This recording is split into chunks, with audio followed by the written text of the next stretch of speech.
First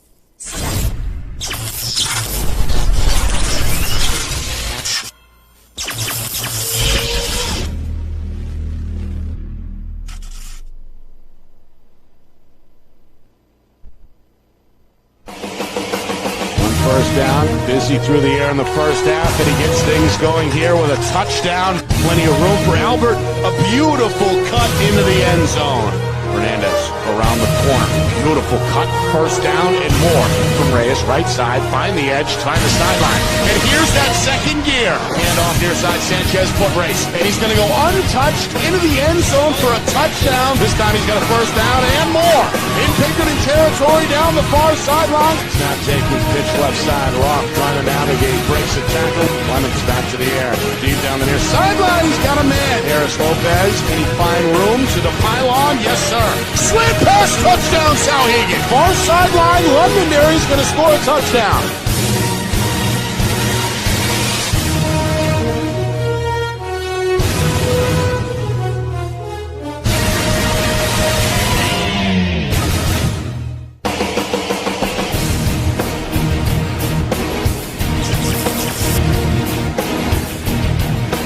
Well, hello everyone, and welcome here to Derry. Nick and Astis, Steve Beals with you. It's our Friday Night Lights New Hampshire game of the week between the Pinkerton Astros and the Londonderry Lancers. The MAC plaque is on the line. These two neighboring towns, two rivalry schools, about to go head-to-head. And oh yeah, they're both 3-0 as well. So something's got to give here in week number 4, one of the largest crowds we've seen in a while, certainly this season. Upwards of 4,000, maybe 5,000 folks expected, most of them donning the Astro red and white. We've seen across the way. Londonderry, though, has traveled well down Route 102. They've got the blue and white going on that far sideline. So, Steve, two very good football teams about to collide here. Two very good head coaches, two very good programs with a lot on the line, at least as far as week 4 goes. No doubt about that, Nick. When you look at the last game that, Londonderry just defeated BG, and we saw BG defeated Salem, so that means something right there. And then Londonderry comes back and beats BG at home. And I watched that game, and I saw why Londonderry is 3-0. On the Pinkerton side, same situation. They come off defeating Salem, was it 48-21. That is not an easy task. Let anybody tell you that Salem is not an excellent football team, because they are. And Pinkerton came on strong. Coach O'Reilly's got his guys cranking. Jimmy Lozon's got his guys cranking. We're ready to go in a great matchup. The energy out there in the crowd, let me tell you, Londonderry and Derry are great, brother towns. But, boy, when this game comes along, everything changes, and they both want it bad, and you can feel it. Well, it seemed like the whole town of Derry just came to a stop at about 6 o'clock. Police escorting, telling you where to park, where you can't park. A lot of folks walking from down the street.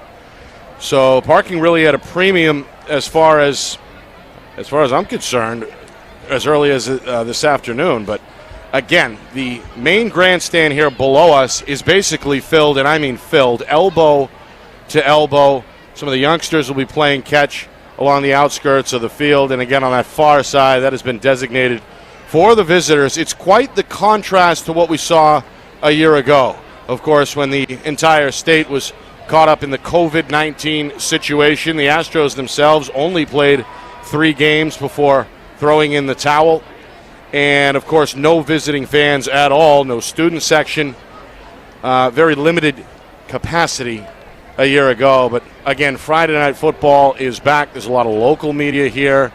A lot of alumni have come back. And, of course, the MAC plaque is what is this, I guess, has all come down to. That's not just the football game either. It's a weekend-long Londonderry Pinkerton rivalry where whoever wins the most events takes home the MAC plaque. So Pinkerton and Londonderry with a lot on the line, not just looking for that 4th win, but looking for some hardware as well. Well, it's mojo, and it's know that if you can come out victorious in this game, Nick, you know you've beaten the best around. I mean, we talk about stratification this year because that's a key thing we're talking about every single week. How is that happening? This is one of those games, just like in tomorrow's game, Nick, with Exeter and Winnacunnet, that if the game is close, you get the bragging rights, but you know that you're in there with this team. One thing to think about is that this game is going to provide one-on-one matchup film for both of these outstanding coaches. One being a legend, one on his way, over the next few decades of becoming the same. These are two phenomenal coaches that deeply respect each other.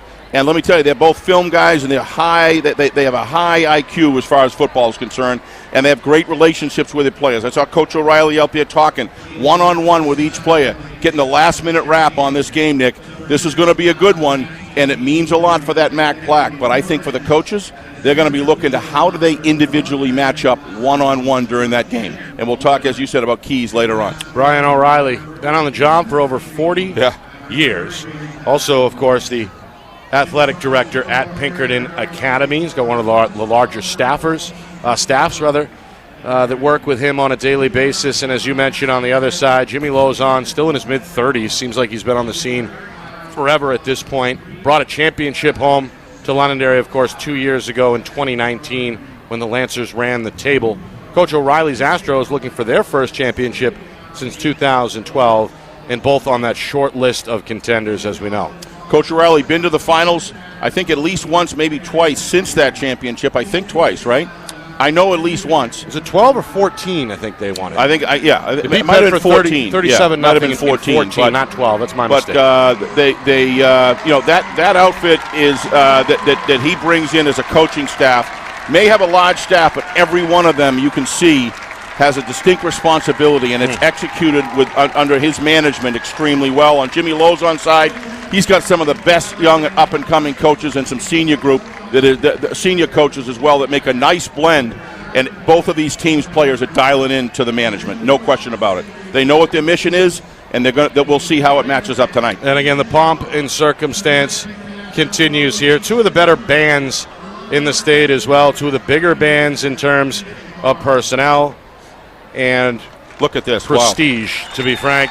And of course, both the cheerleader and dance squads are here as well. A lot of MAC plaque shirts in the red and white for the Pinkerton supporters. And again, a growing crowd around the field as well. They're loading up, you're right. On the grass and on the edge of the turf. And of course, somebody's in an Astro outfit, the mascot donning the red flag over the left shoulder, working up a sweat down there on the sideline. So it's all on display tonight. And again, the only variable, perhaps, is if the weather decides it does not want to cooperate. The forecast, however, been getting better by the minute, seemingly, and we may avoid any wetness. We certainly hope so.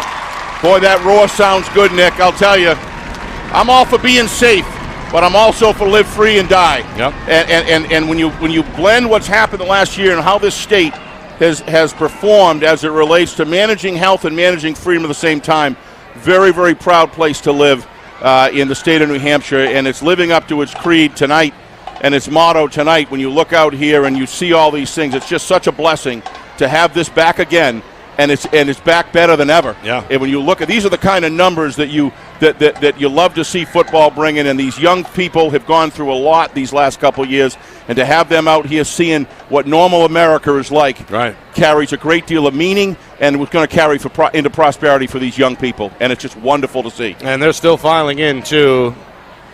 I can't imagine there's any seats still left available, but if standing room only is fine, and I think they may continue to pile in here Nick, over the course of the night. If you look over the left side there, off in the distance, you can see behind there, that is now too deep, and people still filing in like crazy. Yep. Yeah.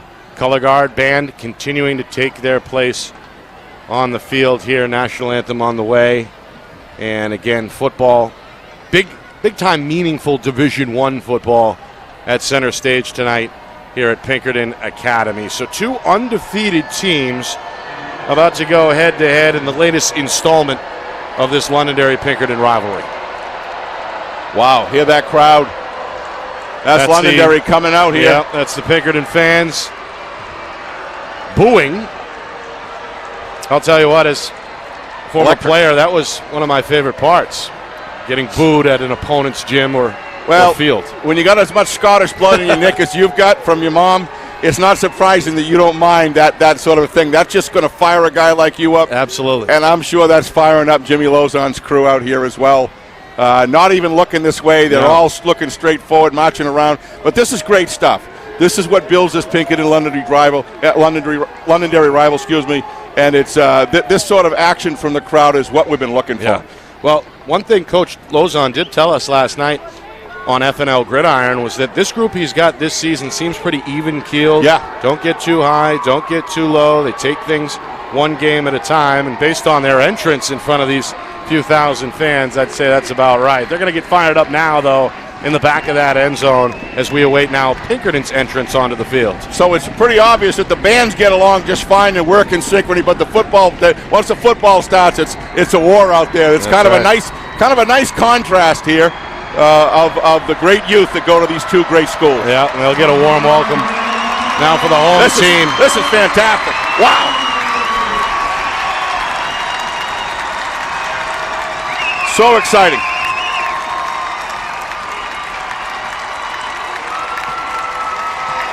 I hope you folks out there can hear it like we can here, I'll tell you.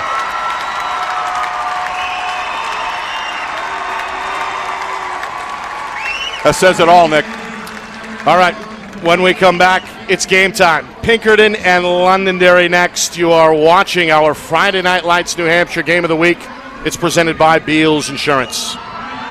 Our broadcast today, as it always is brought to you by Beals Insurance Agency, with locations now in both Bedford and Londonderry. Whether you need home, auto, or business insurance, Beals Insurance will get you both the price and quality coverage that's right for you. Just call 603-471-9999 or visit BealsInsurance.com to request a free quote and start saving money today. Again, that's BealsInsurance.com. Is your company interested in showcasing your brand to thousands of high school sports fans across New Hampshire? If not, why not? And if so, let's go. Friday Night Lights New Hampshire is seeking sponsorship partners. It's the perfect way for your company to get out in front of the moms and dads who make up our community. Help us help you, and we can grow together. If you're interested in partnering with Friday Night Lights New Hampshire, then email us at fnlnhmedia@gmail.com. That's fnlnhmedia@gmail.com. Join our team today.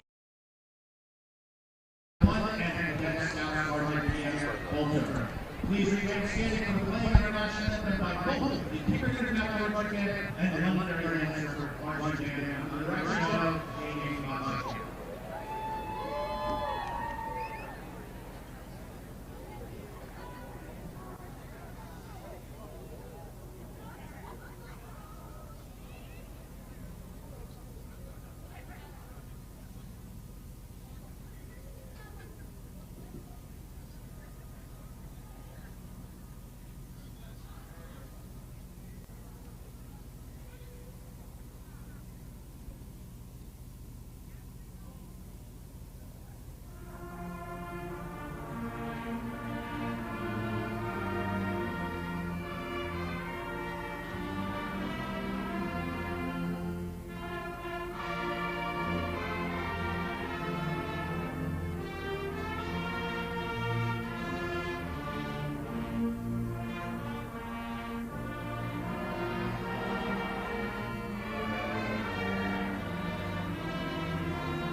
Well, there it is, the national anthem done right here at the home of the Astros, Pinkerton Academy. Great job in a dual effort by both the Londonderry and the Pinkerton bands. Color guard, well done, well orchestrated. and hitting the right note as we get set for some Week 4 football. The undefeated Astros and the undefeated Londonderry Lancers. Steve, your keys to the game. Well, let's start away with the away team, Londonderry first. I think these are my keys to the game. Some of them are both the same. Special teams. Londonderry cannot give Pinkerton back the ball on a turnover. They've got to protect the football. Obviously, that's the case that's a key to every game. But I think right after that, special teams play is going to be important to pin Pinkerton deep and get good field position game, because that's going to count in a game that's so evenly matched, at least going in. Number 2, contain Albert. You've got to be able to not allow that offensive unit of Pinkerton to seal them inside so Albert can do his stuff. That's going to be a key, because Albert is something else. Big game from Ty Miles, that number 75. You watch him against BG. He changed the complexion of that game. Just a sophomore, and he was a one-man gang out there, Nick. And then the last one is and the whole interior line, at that matter.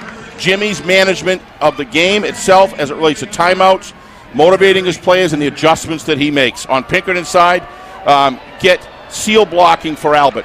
On the other side of the coin, Pinkerton's got to win that battle that we said Londonderry needed to win. That's going to be a really important element of this game. If you can get Albert outside, bad things are going to happen for Londonderry. So they need that blocking to get him into the secondary.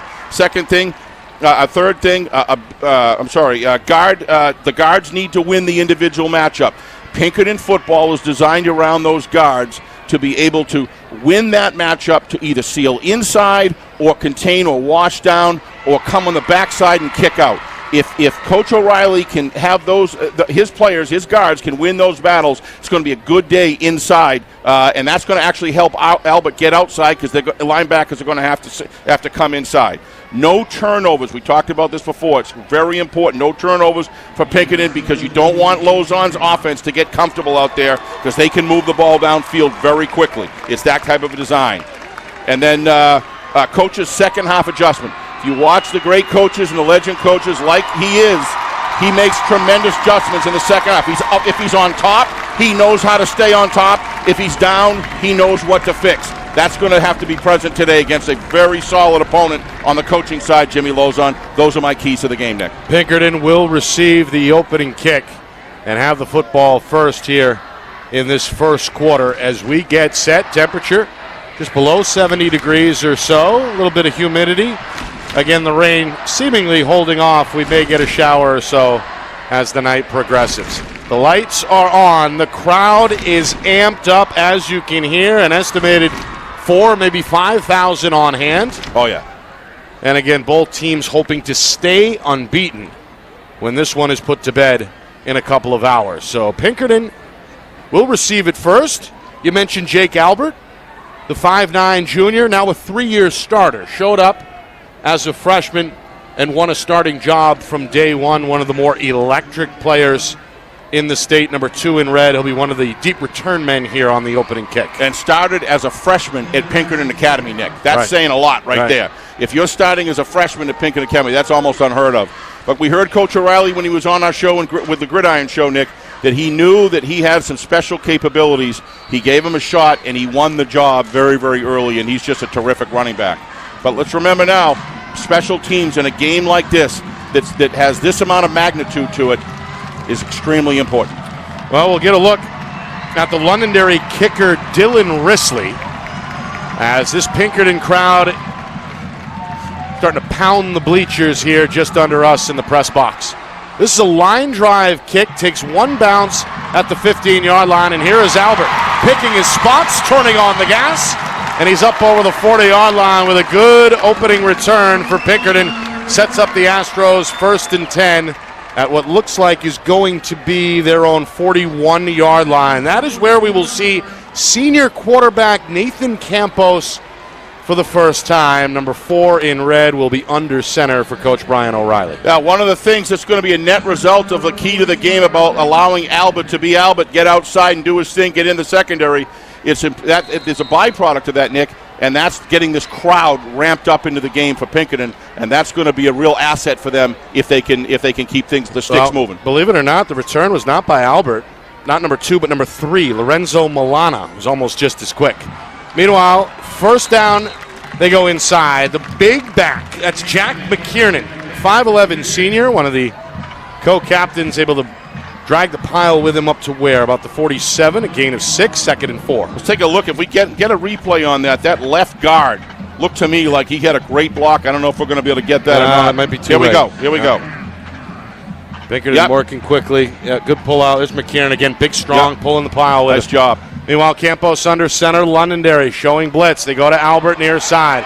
Able to make a man miss and then roll his way up close to that first down marker. Now in Londonderry territory. I think they may spot him just shy. Officials now going to take a look. By the way, veteran crew on hand tonight. The referee is Dan Moylan, Todd Trask, Victoria Paredi Guay, along with Dominic Rivetto and Wesley Dower are our 5 down on the field in stripes tonight. And again, we will get a measurement here as the Albert run Looked a little short. very Nick. close. Yep. Looked a little short. They marked it short initially, and you're right, Steve. Looks like about a foot or so still to go. So 3rd and less than 1 on the way with a minute gone by. Nice run, though, by Albert. He came through that. Got a nice seal block from DeSalvo. Won his battle there and was able to get that off, get Albert in the off tackle, and did a great job there. And Albert just accelerated through the hole with that incredible speed. The problem with Jake Albert is he's so far into the secondary by the time you catch him. He creates a lot of 2nd and 2s and 2nd and 3s and 2nd and 1s, and that just feeds right into what Coach O'Reilly's trying to accomplish, which forces the defense to to deal with a multi-threat on the next 2 plays. 3rd and 1. Campos under center, 3 down linemen for Londonderry. And again, they go to McKiernan. Follows the left guard and goes inside the 45. Down about the 42-yard line, up out of the Lancer secondary. Hayden Austin coming in to make the stop, but not before a gain of 6 and a Pinkerton first down. Offensive line looks very strong, very fast, and the cadence of the Pinkerton Astros right now looks, as far as getting out off the ball quickly. They're doing it, and they're able to put. So far, they're able to push that Londonderry defensive line back. 3 straight runs to the left side of the football line as well, line of scrimmage rather. Eddie what's his last name? Van de Veen is 6'6", 260, that left tackle, a good guy to follow.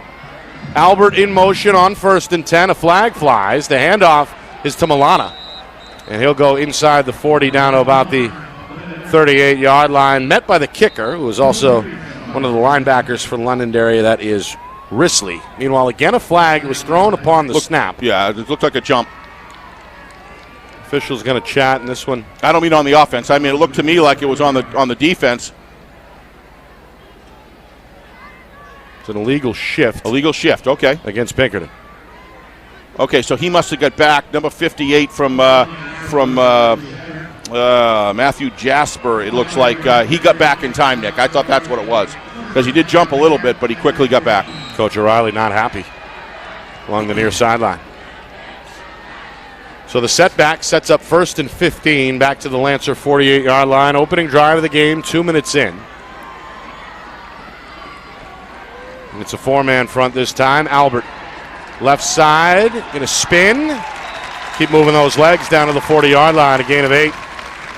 Well, not the biggest runner, Steve. We talked about his speed, but he's got some power as well. DeSalvo's given a clinic on blocking right now. This kid is something else. That's the tight end. That's the left tight end. When he is on the left side, he's been almost every play that I see. Watch his block here. Watch DeSalvo come off the ball here, right, Nick? Watch this. This guy is something else. Completely blows him back and opens up an opportunity. Look, he's 5-7 yards downfield. Yeah, he knows how to utilize that frame. 6'4", 230, the senior tight end. That's a great slow-mo right there. And again, he's next to the left tackle, who's 6'6", 260. So Pinkerton sticking with the ground as expected on this first drive. 2nd down and 7. Albert right side this time. First down. Very close inside the 35. Wrapped up around the legs by Colby Ramshaw. We'll say his name a few times tonight, I'm sure, for Londonderry. Looks like they're going to bring the sticks out. They didn't give Pinkerton the spot I thought they were going to give Nick. I thought he was going to be up around the 32-yard line. Yeah, they got him just shy of the 33, it looks like. Yeah, my guess is that's about 3 or 4 inches short. 3 minutes in, our second measurement already on this opening drive for Pinkerton. Yep. And First he does down. have the first down, yeah. Got about the nose of the football. Wow. That is a big, I guarantee you, Coach O'Reilly's pleased that they were able to get that, Nick, because, you know, he was moving down the field. His team was moving down the field pretty well. When that penalty came in, you could see he was visibly upset. He knows how important it is to bring the ball, at least change field position, hopefully get a score. That's a big first down for Pinkerton.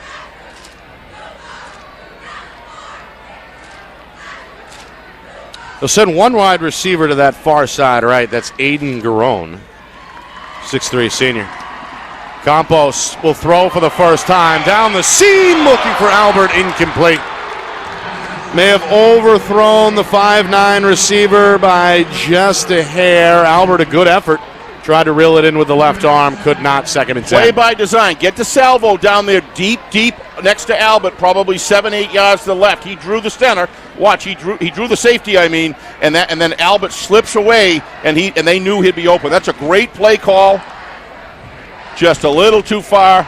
Good recovery by Londonderry there, Nick. He got back quick, number 29. That's Risley. That's Risley. Did a nice job getting back, but well-designed play. Just the throw is just a little deep. DeSalvo now wound up as the fullback in the backfield. The 2 fullbacks set here. Now they're going to shift. Whoa, 2 people in motion at once. Yep. Couple of flags here. And again, Coach O'Reilly upset on the Astros sideline as he sees another procedural penalty here. Second one taken by the Astros. Yeah, and the thing is, it's not on first down, Nick. It's on second down. Right. So now you got, 11, you got 10, 16 yards. 2nd and 15. And 15 at least, yeah. Boy, what a great place to call the game up here, Nick, in this press box. This is just fantastic. There's a press box that has recently undergone some renovations. Did a super job here. And it's certainly a good vantage point for us, perched over the 50-yard line. Again, a shift before the snap. McKiernan, now the lone man in the backfield. They hand to the wing. It's Albert. What great defense. Not going to be able to find some Number room on the 25. edge. Nathan Pedrick met him right there, Steve, at the edge. Maybe a gain of a yard. 3rd down now on a long 14. Well, when they knew, when they saw the blocking scheme, it's almost like they must have seen this before, or they've just done a great. If you watch, the defensive backs didn't even hold. They flooded that zone. They went right after it, and that's why it paid off. But it's risky, Nick. You counter that back with a quarterback. Woo! That could be either a pass or a counter with a quarterback coming back the other way. But Londonderry guessed it and did it well. Nearly 4 minutes in. Pinkerton trying to keep this opening drive alive with a 3rd down and 14 from the Londonderry 37. Campos under center. Senior going to drop back, throw a screen pass near side. Albert bobbles it, retains it, and then is tackled at the 35-yard line. Who was that again? Again, that's Pedrick on the stop. Wow, watch this. You want to see a great defense. Albert's a little shaken up over there. Watch him come in. He reads. He goes back. Watch him come through that block. Came through like a missile.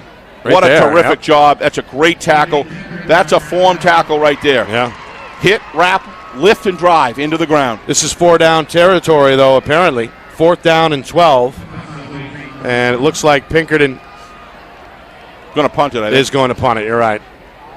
That's the big punt. They got Picasso Bates. He's also the kicker. He's also one of the linebackers. Part of that vaunted linebacker core defensively for Pinkerton. He's going to back step, take the snap, and get this one off the right foot from the 45-yard line. It's a towering kick, and will go out of bounds. Looks like close to the 10-yard line. Yes, sir. They'll mark it right at the 10. So Bates with a good punt. No return. Londonderry's first possession now on the way with just over 5 minutes gone by in the scoreless first quarter. So one of the keys of the game is contain Albert. Albert's been able to run a little bit off tackle, but in a couple of those plays, kind of inside the tackle in a way, but Albert has been contained on the outside, Nick. So mission accomplished for Londonderry, but and Coach O'Reilly, I think, would have much rather had to put a couple points on the board there. The only thing is he's put it back deep in territory, so he'll take the position, the field position game for right now. Quarterback is Aiden Washington, who's going to start in the pistol, take the snap, and pitch to his left. Tailback, stumbling a bit. That's Jake Sheena. And Sheena in the end, may have lost yardage there, trying to find a way around the corner on that left side. It was shut down. Take a look at this again, Nick. I think you're going to see he had a hole to turn upfield. For some reason, he chose outside. Maybe I missed something, but if you look at that, watch him come around. Got a good lead block. Yeah, got a nice block there. Seemed to me he could have turned upfield right there. Stumbled a little bit. And he but he chose to go outside. Really want to turn that play upfield, grab whatever they'll give to you. Especially with Nick, it's all about moving the sticks, getting out of that deep field position. Yeah. You got to take that. Even if it's a little bit, you got to take it if it's there. Instead, it's a loss of 2 as we hit the midway point. First quarter, a 2nd and 12 on the way. Londonderry backed up inside their own 10-yard line. Big hole left side. And bursting through it, now with some speed, comes Sheena. Foot race down the far sideline. Sheena is into the end zone for a 92-yard Londonderry touchdown. He turned upfield that time, Nick. Watch what he did this time. Well, he must have hurt us down there. Watch what he did here. He turns upfield, goes up.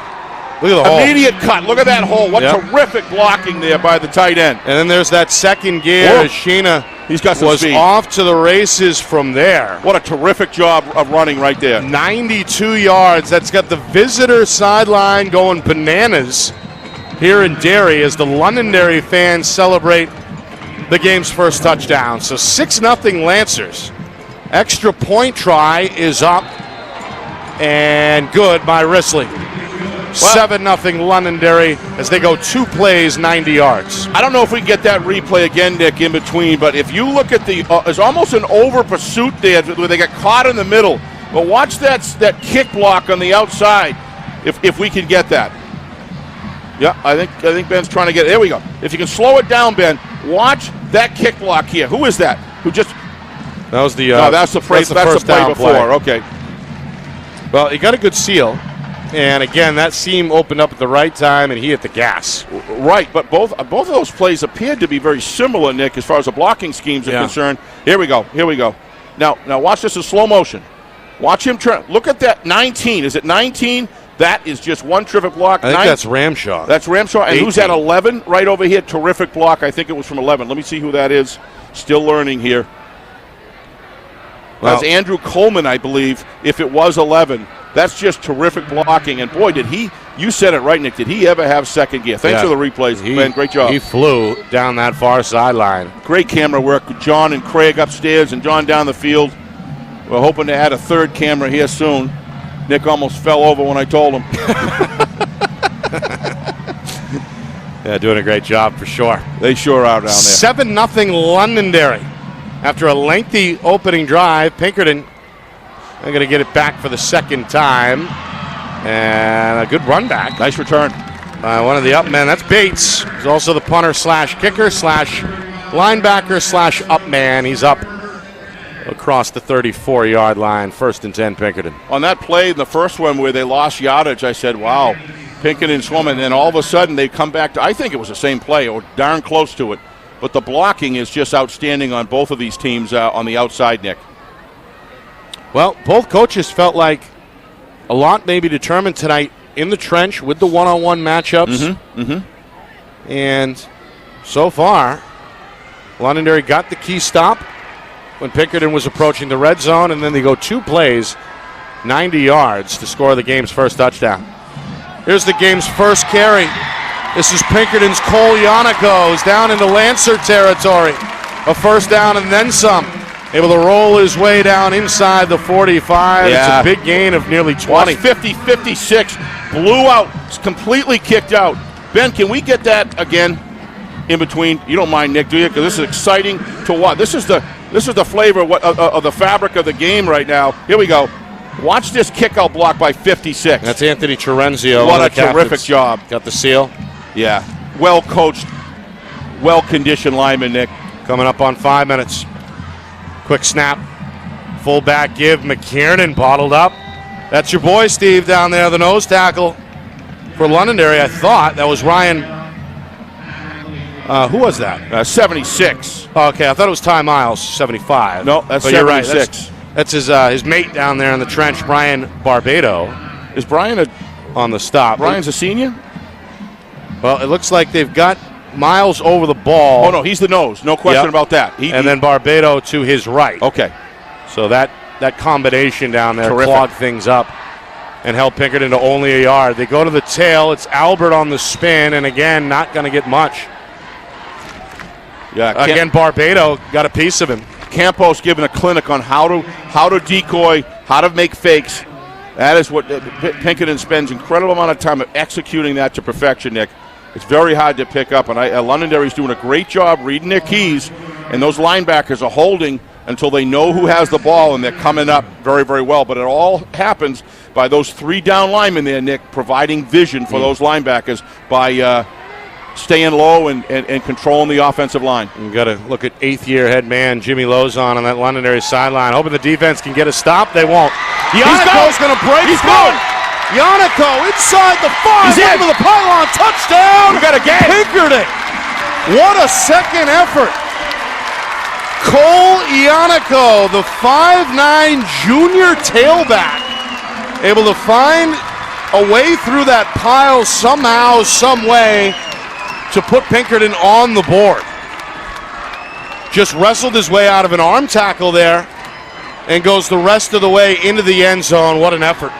That tremendous effort, but number 56, Nick, I believe the left guard. And again, that's Terenzio, what a terrific game he's having. And now Bates, offered a great block. The senior kicker, going to try and tie this one up with just inside of 4 minutes remaining in this first quarter. The snap, the hold, the kick is good. Got a game 7-7, yeah. Couple of long runs, a 92-yarder a moment ago by Londonderry's Jake Sheena, answered by the Pinkerton junior Cole Yannicko as he scores from nearly 40 yards out, and we're tied at 7. Well, I'd love to see that block from Terenzio again if we can get it, Nick, but we got some great shots. That's terrific job, John Lodonin, on that one. See the code. Here we go. Watch Terenzio. Watch this block, Terenzio. Look at this, right in over here on that left side. Watch it, and then he stands up, make sure there's no hold. He did his job, and that opened up that whole lane there. A little bit of a missed tackle by some of the Londonderry secondary, Nick, but you got to give him credit. He had 2 hands on that ball, and he ran like a bull. We got ourselves a game here. This is what we expected. 2 excellent teams playing excellent football. Inside, their line work is what defines these 2 teams, Nick. They're just fabulous. Well coached. A couple of quick scores as well as the Londonderry drive was only 2 plays. Pinkerton scores in 3 after their lengthy opening drive came away empty. So Cole Yannicko, the 35-yard scamper for the touchdown. Boy, he looked like a powerful 39. Sheena's 98. Impressive as well, of course, so 92. Short kick, short return. Bottled up. That's Riley Bowles. We've said his name over the years. Starter as a sophomore on the championship squad a couple of years back. Now one of the captains. Ends up getting close to the 40-yard line and sets up Londonderry with pretty good field position here at the 39. Coach Lozon very high on Bowles. Said he's just one of those guys that will do anything you ask, Nick. He was talking on Gridiron about him very highly the other day, and it's just no wonder that he graduates himself into a captain's position with that attitude. Right. All right. Second series. And again, just the 3rd play for the offense for Londonderry. Change up here. Now we got the chess match going on. Aiden Washington looking over that left shoulder at Coach Lozon on the visitor sideline. Pinkerton showing blitz. They'll back up. It's a quarterback run, and it's not going to go far. Bottled up by Terenzio, Steve. Talked about his offensive line play. He's going to rack up some tackles tonight as well, I'm sure. Makes the stop there and holds Washington to no gain. Actually, that was Jason Santuccio, 65. That was 65. Oh, not 56. You're right. Yeah, that was 65. What a terrific tackle. Look to me, the Santuccio, also one of the captains. Yes, by the way. yeah. Look to me, Nick, like the tempo of that play, there was something wrong with it. It just didn't seem to gel. I don't know if it was a miss handoff or somebody didn't take the right. We'll see. They get 2 in the end officially. 2nd down and 8. Crowd starting to chant defense. 3-man rush on 2nd down, and it's bottled up. The inside run is met by a red wall of resistance. Big 87, Anthony DeSalvo. That's 6'4", defensive end down there getting some revenge. You won't see that in the box scores, Nick, but you're going to see that what this guy does when he's on the play. Watch it. Watch this now.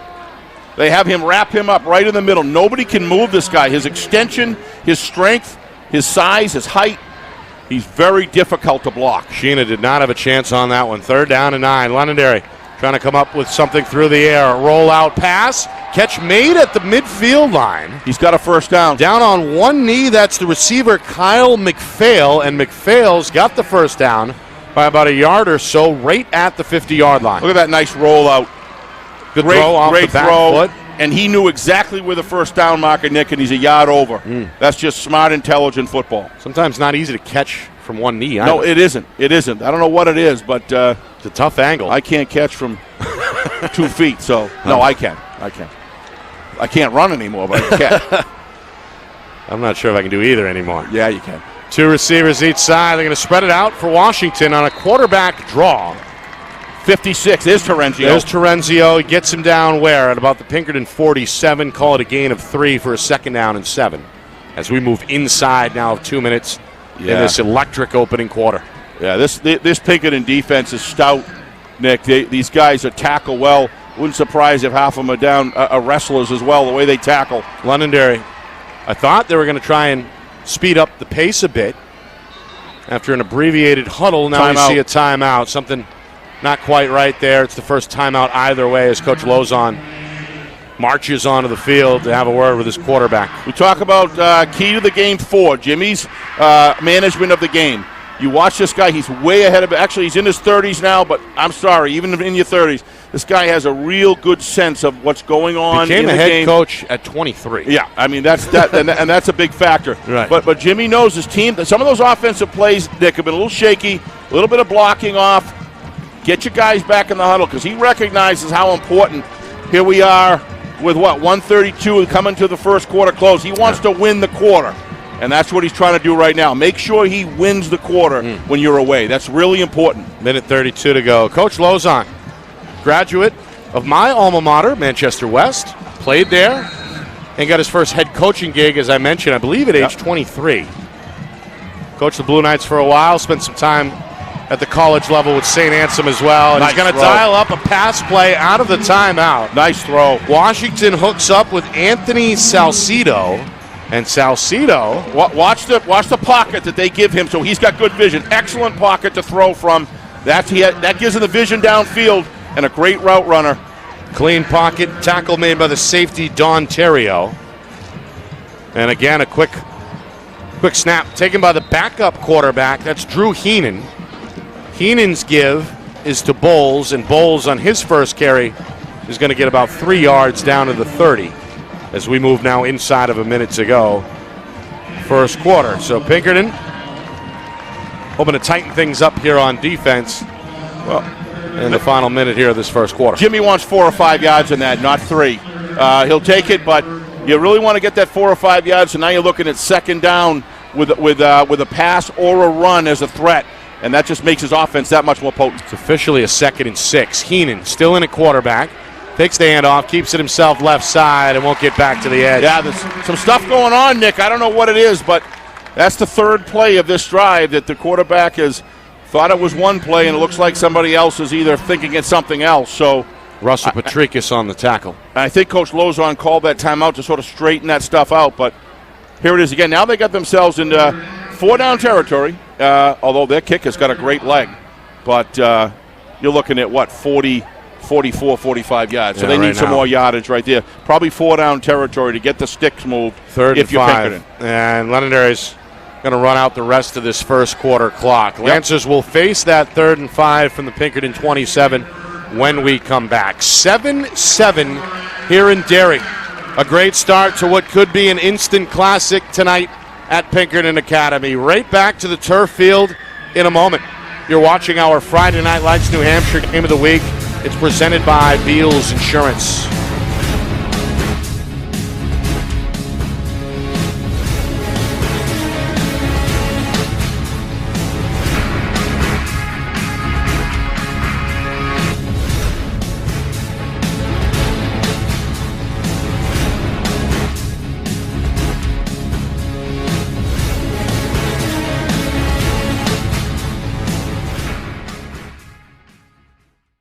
broadcast today, as it always is brought to you by Beals Insurance Agency, with locations now in both Bedford and Londonderry. Whether you need home, auto, or business insurance, Beals Insurance will get you both the price and quality coverage that's right for you. Just call 603-471-9999 or visit BealsInsurance.com to request a free quote and start saving money today. Again, that's BealsInsurance.com. Is your company interested in showcasing your brand to thousands of high school sports fans across New Hampshire? If not, why not? And if so, let's go. Friday Night Lights New Hampshire is seeking sponsorship partners. It's the perfect way for your company to get out in front of the moms and dads who make up our community. Help us help you, and we can grow together. If you're interested in partnering with Friday Night Lights New Hampshire, then email us at fnlnhmedia@gmail.com. That's fnlnhmedia@gmail.com. Join our team today.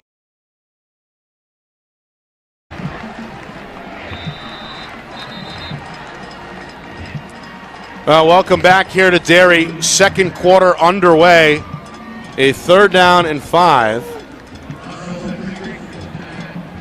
Londonderry going to keep it in the hands of their second quarterback, Drew Heenan. Heenan ends up short by about a yard, maybe a yard and a half. So they spot the football just inside the 25, and officially a 4th down, then 2 underway. Londonderry to keep that offense on the field in the pistol look. 2 backs are Bowles and Weinman. Keenan roll out on the option, keeps it himself, and that's very close. Londonderry thinks they have it. McKiernan comes up from one of the linebacker spots to make the tackle. They're moving the sticks. 1st down. Boy, is that ever a big one. Watch him lean forward, lower those shoulders, and he grinds a leg and he leans forward, grabs that extra foot that he needed. That was not a 1st down by much, Nick. Despite pretty good tackle by McKiernan. Yeah. It ends up being just enough for Londonderry. 1st and 10 as the Lancers approach the red zone. They scored their lone touchdown of the first quarter on a 92-yard touchdown run by Jake Sheena. This one to the air, a jump ball, and it's intercepted.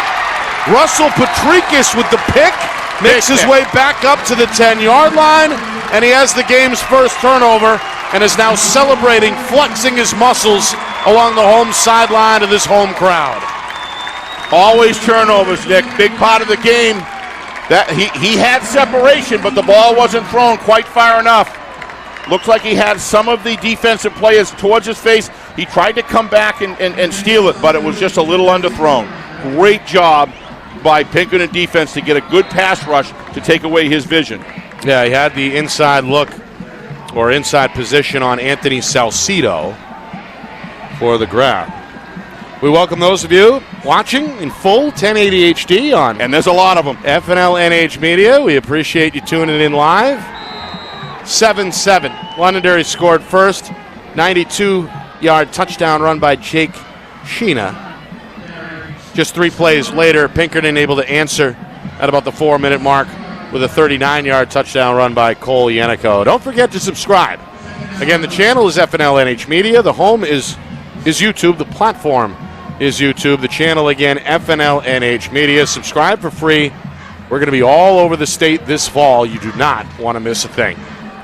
Astros, they come up with the interception. Patrikis with a pretty good return up across the 10. First play of the series, though, goes backwards, and now a 2nd down and 11. Campos on a play action, in trouble and sacked back down around the 3-yard line. In celebration is the Londonderry linebacker, Matthew Jasper. Let's take a look at this. Watch the pressure. It gets early pressure. He has to turn around. He sees him right in his face. Look at that. What a terrific play. But it wasn't just a tackle of 52. It was also 18 who broke through. And he's so tall, he got right in his face, killed his vision, had to go the other way. What a great job by Londonderry. 18 is Ramshaw, and 52 is Nate DeFazio. It was DeFazio on the sack, not 58 Matthew Jasper. So DeFazio wins one of those individual matchups that we talked about and gets his way into the backfield for the sack. The first sack either way in this one. Sets up now a 3rd down and 20. 2 minutes gone by, second quarter. Pinkerton looking for breathing room. They stay on the ground, and they go up the middle across the 10. the original line of scrimmage, up to about the 13. I think that was one of the tailbacks, Albert. Yep. Another carry for the junior, but still fourth, and a long 11 on the way. So punt time for Pinkerton. Watch the, if we can see that play again, watch the interior line of doing a great job, tackle, nose and tackle. Watch this in the middle if we can get a good shot of that.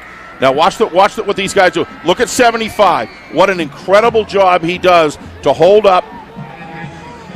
It was the second level that came up and made the tackle, but you're right. Those three up front for Londonderry have done well tonight. High punt, fair catch. It's made and pulled in at the Londonderry 47, maybe the 48, by again Salcido. So the Londonderry defense forces the 3-and-out after the turnover, and now they set up the offense with good field position, 1st and 10 at their own 47. I can all but guarantee you that Coach Lozon called that fair catch before he went out there. He wants possession of the football. He recognizes the situation of the game, as does Coach O'Reilly. This is when games begin to have to gather the flow of who's going to take momentum or not. This next score, Nick, is really critical. Doesn't mean the end all, but it's really important for both of these teams to get ahead here on points. Potential tone setter. It is a tone, exactly, tone setter. 3 minutes in, second quarter. Crowd chanting defense. Grandstand starting to vibrate a bit as they stomp on the bleachers. 3-man front for Pinkerton. Shotgun look. Washington back at the quarterback. This is Sheena. Left side. Going to get 2, maybe 3. Push back as he got close to that midfield marker. Again, the safety, Don Terrio, who's only listed at 5'7", coming up out of that secondary to help with the stop. Yeah, he ran outside and he had it inside. If we don't have enough time really between plays, but he really wants to be turning up field there, Nick, a little sharper because he had the blocks in place. Got to follow those inside a little with a little deeper arc. 7-7, 4 minutes in, second quarter. 2nd down and 8. 2 receivers set, 2 backs as well. Washington against the blitz. Steps up and throws it out. Throws it away. Threw it away, yeah. Good call. In the face of pressure, the only one even close was receiver Andrew Coleman. So now a 3rd down and 8. As pretty well-timed blitz almost got there that time for Pinkerton. It's not just a well-timed. These teams are very evenly matched, Nick, in the trenches. Somebody's winning one battle, then Pinkerton's winning the next.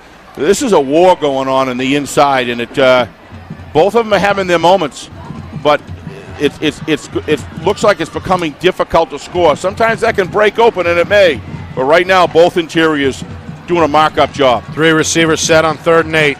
Washington, 2 men in his face. Drops it to one of his linemen. That's got to be an ineligible receiver, I believe. It's Ty Miles on the catch. There's the flag. Threw it right at Miles. Miles almost looked surprised. Yeah. As the sophomore pulled it in. A little bit of hot potato there. I don't want that. I want to block somebody. Yeah, Miles, praised by Coach Lozon last night on our program, FNL Gridiron, really for the effort he's made defensively. I think that was meant for 19. But also doing double duty, the sophomore, on the offensive line as well. Oh, he's doing a great job. And now apparently part of the receiving corps. Yeah, I told Coach Lozon on Gridiron last night, Nick, when we had him on, I was talking, he reminds me of Ackerman, of a young Ackerman. He's got that same ability as a younger player to have impact. And you can tell he's just a kid. You put him in the weight room between now and next year, Jim, Nick, you're going to see a already excellent player, impact player, become even more. Yeah, of course, Max Ackerman, former Nashua North Titan, part of that undefeated championship squad from a year ago. Consummate lineman. Londonderry's going to punt on 4th and 17 after the penalty. First penalty against the Lancers in this first half. Off the right foot of Trevor Weinman. Returned by Albert. Oh, that may be a flag right there, Nick. I think it's going to be a late hit penalty against Londonderry. Yeah, Albert clearly ran outside. You could see he was way off the field. Watch this. And just a little bit of over-exuberance there. It looked like maybe an avoidable. Very avoidable penalty I for believe. Londonderry. We'll see it. Watch him. He kicks outside. Gives himself up and then takes a pretty good shot. He was 2 yards out of bounds. Yeah, that was Mike Sampson came in with reckless abandon and may have hurt his team there with the penalty. Yeah, you understand that emotion. You understand why it's there, but you gotta be aware of the significance of hitting someone out of bounds. probably, Nick, if he comes in, he stands up, wraps him, he's okay. But when you come in like that, that's going to get you the 15 yards, and Pinkerton will take it. And that can't sit well with Coach Lozon either, as he storms up and down that far sideline. Well, Jimmy knows. Especially in a game like this with field position. Yeah, that's what I was just going to say. Is key. This actually sets up Pinkerton in Londonderry territory now at the Lancer 48-yard line as they march from left to right, trying to take their first lead of the ball game. I saw some movement there, I think, left side. Yep, they're going to blow it dead as a flag comes out. Looked like somebody jumped, I think. Yeah, a little bit of flow issues here on both sides of the ball at times. It's going to be a false start against Pinkerton. Third penalty of this first half against Coach O'Reilly's Astros. This is one of the reasons why, for me personally, I love the quarterback coming off the field. We were talking about that with Coach Ball last night. To be able to talk about that, make sure the cadence is sharp. Make sure, those little things of a developing quarterback that all high school quarterbacks are. Every one of them are in a developmental stage, without question. Well, Nate Campos, now as a senior, multi-year starter, under center, making quick work tonight with the cadence count. Gets another quick one here. Here's Yannico, the man who scored the Astro touchdown back in the first quarter, the junior across midfield and back close to the original line of scrimmage, maybe a yard shy of that marker, so second down and 11 after the gain of 4. Yeah, a lot of mistakes on both offenses developing. If you look back for just a quarter and a half of football, a lot of offensive timing mistakes we've seen on both.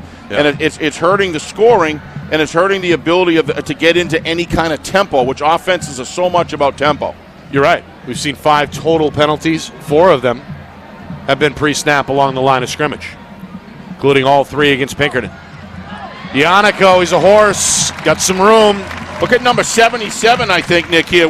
Throwing Edward Van de Veen. Yeah. Watch number 87 on 77 on the far end. Watch him come inside. Yeah. Great job. Pushes the pile back. Number 75 back. Opens up. Forces the defensive player back into the linebacker court. Number 77 and number 30 comes in later. But 77 was a tempo. Van de Veen was the right guy to block the opposition inside. Just did a terrific job. Yeah, that's that big 6'6" left tackle. Can nice move job. pretty well as we saw there. Approaching the midway point, second quarter. It's going to be close, Nick. It's really going to be about the spot, but I think he's got it. 3rd and 2 officially. McKiernan moving that pile for the first down. Needed 2, got about 2.5. Yeah, got it. And this large crowd responding well.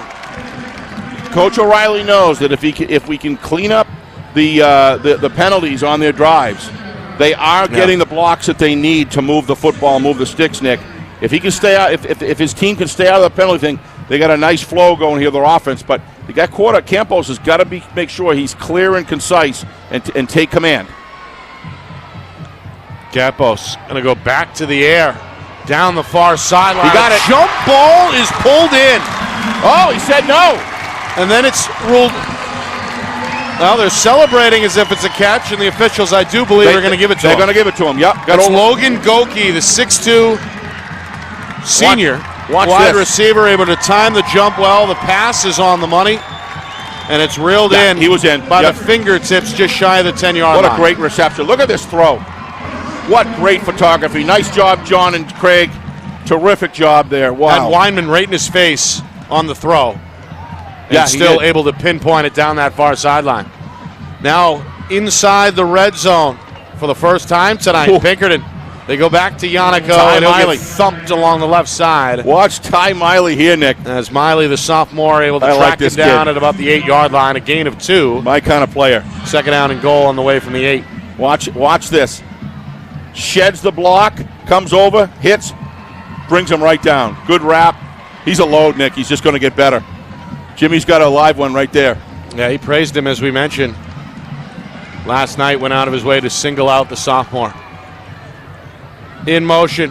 Handoff. Yannico. Flag flies. A couple of stiff arms, and then he's finally dragged down by Dylan Risley.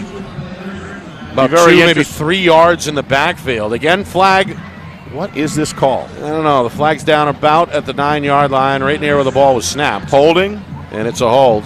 That's a big Pinkerton. one. Yep. That's a big one. Yeah, Pinkerton seems to move the ball downfield. They get a big reception there. Nice pass call by Coach O'Reilly's offensive coordinator there, from upstairs, whatever. But let's see if we can. Well, you mentioned it earlier. The penalties starting to catch up a little bit to Pinkerton. They had back-to-back penalties on that first drive, which seemed to have a little bit of steam. And they ultimately came away empty. And now, second penalty on this drive is going to move the ball back outside the 20-yard line at about the 21. So a second and goal on the way from the 21-yard line. We're inside of 5 minutes remaining in this second quarter. The game's still tied at 7. Handoff left side. Albert picking and choosing. Spins his way inside the 20 and leans forward down to about the 18, a gain of 3. Londonderry able to bottle that one up pretty well. Riley Bowles in on the tackle. The offensive cadence and motion penalties, Nick, I mean, those are the ones that drive a coach is crazy.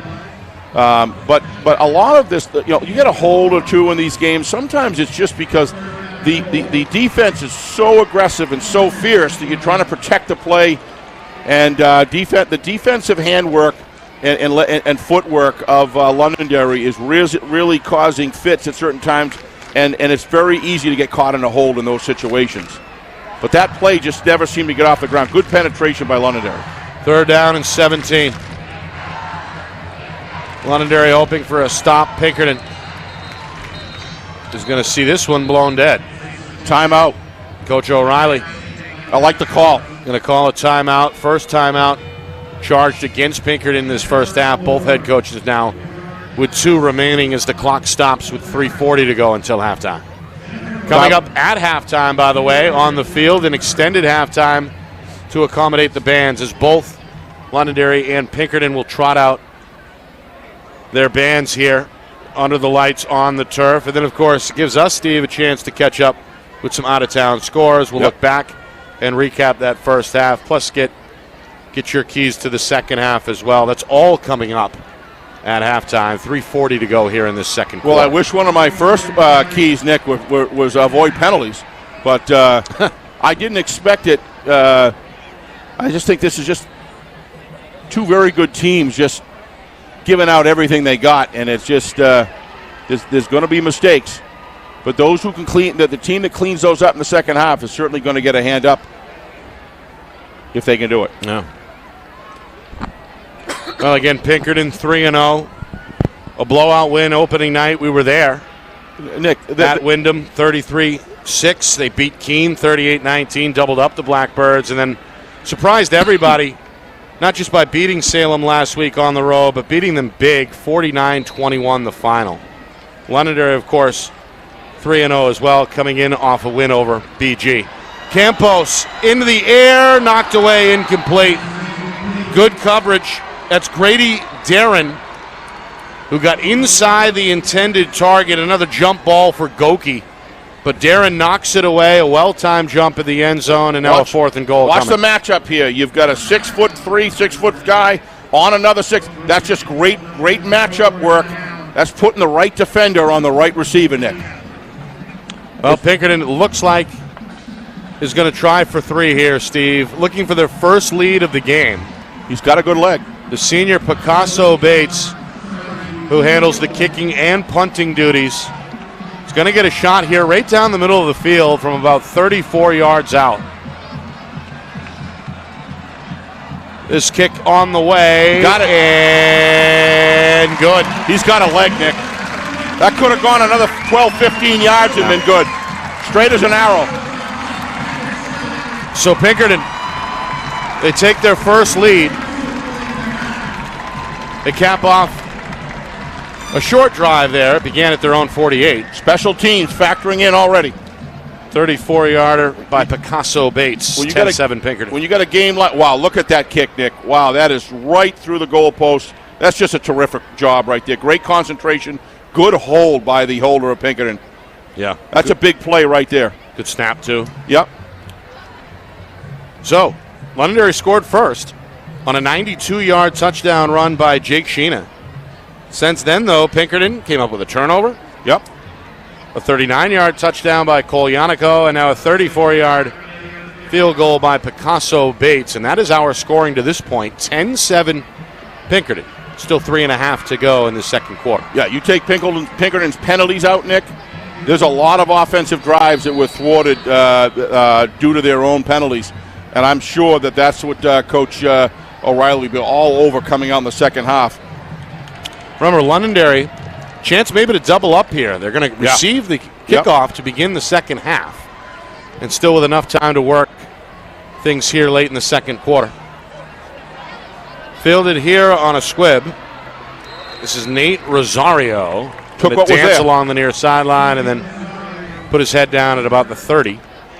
Sets up Londonderry 1st and 10. Yeah, both kicking games are very intelligent today, Nick. They're not allowing their best players, best return people to be able to give that return. Great job. Kind of pinned him down in the corner. And good tackle. Good contain and good tackle. Jake Marchand credited with the stop.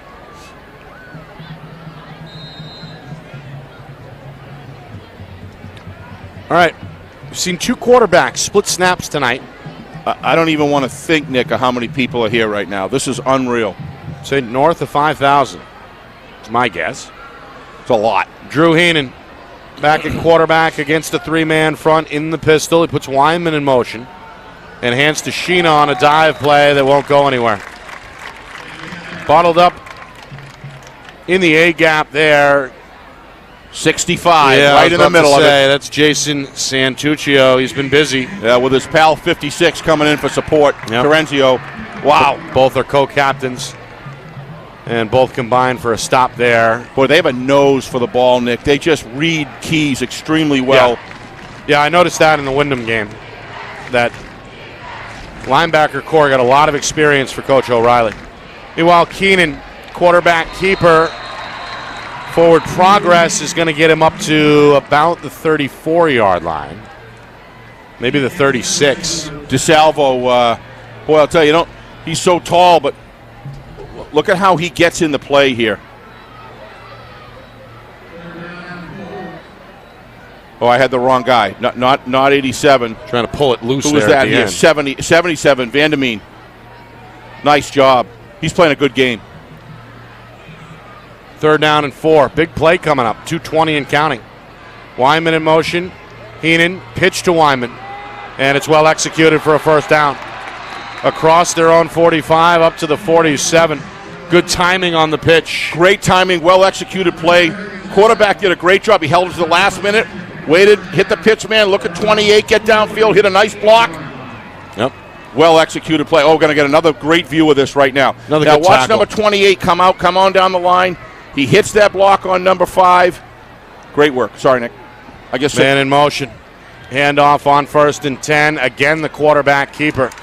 This time he holds onto it and is lucky to get back to the line of scrimmage. Terenzio again. Nice job. Good job in pursuit. The senior with another tackle. Gain of 1 on the play. 2nd down and 9. Clock ticking down towards 100 seconds. Nothing's coming easy in this game, Nick. This is a war. It's what we hope for. We're getting it.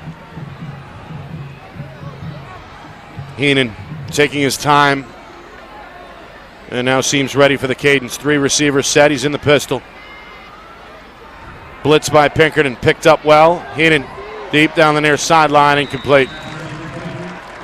Out of the reach of the intended target, Weinman. So now a 3rd down and long is facing Coach Lozon here with 1:19 to go until the break. And again, Londonderry, in the back of their mind, they know they're set to receive the second half kickoff. A lot of defensive communication coming in from the Pinkerton sideline as the Lancers, Nick, come out in their formation. So Heenan back in the pistol on 3rd down and 9 from midfield. In some trouble, trying to sidestep his way out of it. And is going to pick up a few yards, but not enough. Down inside the Astro 45 to about the 44. Needed to find the 41, however. Watch Terenzio here break down on this tackle. This is not easy. He's one-on-one with a quarterback. Watch him as he comes through, backs up, reads his keys, stays focused, great vision, comes back. Watch him break down here. What a terrific job. Goes right in, clamps the legs. Good tackle. Yeah, that's not easy. Timeout, Londonderry. He's a valuable player, Nick. Second charged timeout against the Lancers. It'll stop the clock with 55 seconds. And this in advance of what looks like a 4th down and a long 2 facing Londonderry at the Pinkerton 44. A very long 2. I agree. Big play here, Nick, won't you think? You got what? 55 seconds coming? And now 1 timeout remaining. And only 1. What do you do here, Nick? Do you punt it? No. Or you go for it? I would go for it. Yeah, with 55 seconds left? Yeah. I would go for it. Not sure if that's the thinking here, but I think Coach Lozon is going to leave the quarterback in. Yeah, they can wind up Yep. faking like they're not going to kick and then kick it downfield and pin them deep. Yep, that's always a possibility. Both safeties, by the way, for Pinkerton in communication. That's Patricus and Terrio. All right, Heenan ready to go. 3 receivers, 2 strong side right, 1 in motion, snap taken, a hand to him. It's Coleman. Coleman looking for the edge, he's got and it. he's very close. The ball comes out at the end of the play, and let's see. The officials trying to figure it out. Pinkerton's got the football. So Coleman, on his first carry of the half, fumbled the ball at the end of the run. The Astro defense comes away with it, and they have the game's now 2nd turnover. You see there Coleman lost his footing and then lost the football. It didn't look to me like he was down, Nick. It looked like the ball came loose when he was in the air. He lost his footing a little bit, and hard to tell from that angle. Really hard to tell without slowing it down. Albert went right after it. I think Albert. It appeared to me to be a fumble, Nick. Yeah, it looked like a fumble to me. Patricus down there at the bottom of the pile as well. Either way, Astros have the football with 46 seconds left. Still 2 timeouts in Coach O'Reilly's back Here pocket. we go. We got a better view. If we slow it down here, it's not going to matter. It's going to be a fumble anyway, but it's just good to see. You're trying to keep that balance. One hand. Yeah, it looked to me like that ball was loose, Nick, as he went forward. Yep. All right, meanwhile, this one is a penalty. They blow it dead on the snap, a false start again. Yeah. Against the Astros, and you can see Coach O'Reilly really not happy. Yep.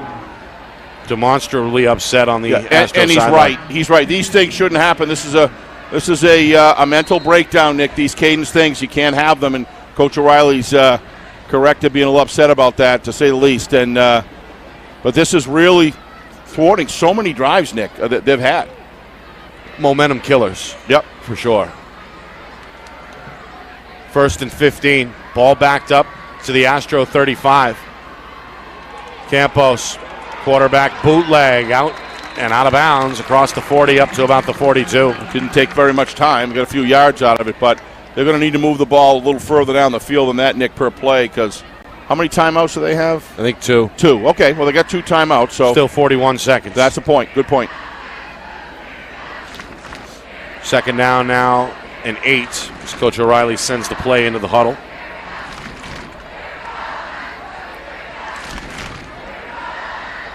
Well, as we said a couple times before, Nick, Pinkerton, when they've been able to avoid, get 5 or 6 plays under their belt without a penalty, they have been able to move the football pretty consistently with that great running game they have.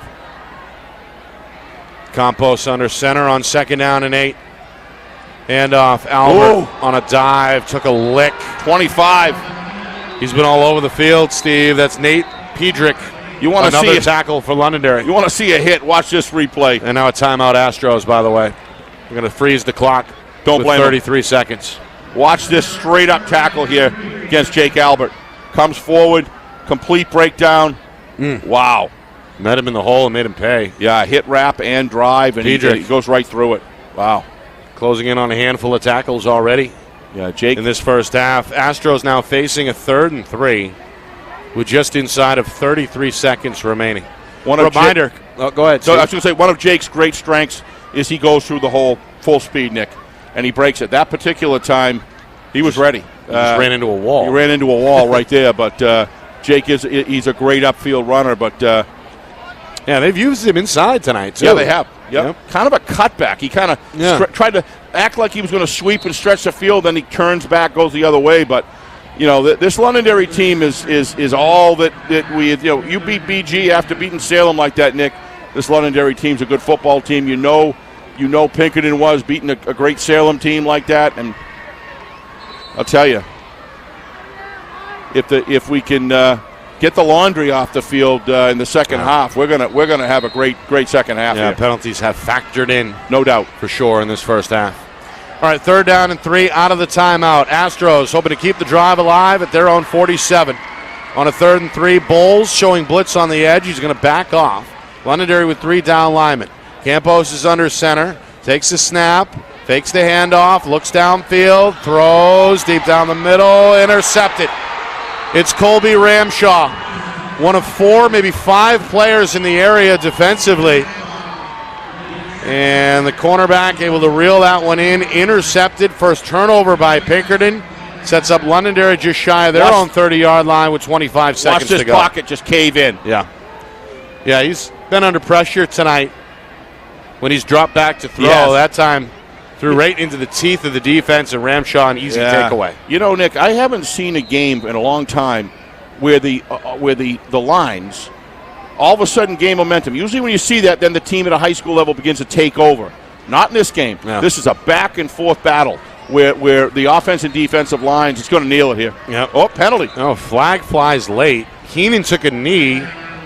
Coach Lozon apparently content with just taking his team into the locker room. Again, Londonderry will receive the second half kickoff. But this is an illegal procedure. A false start. Yep.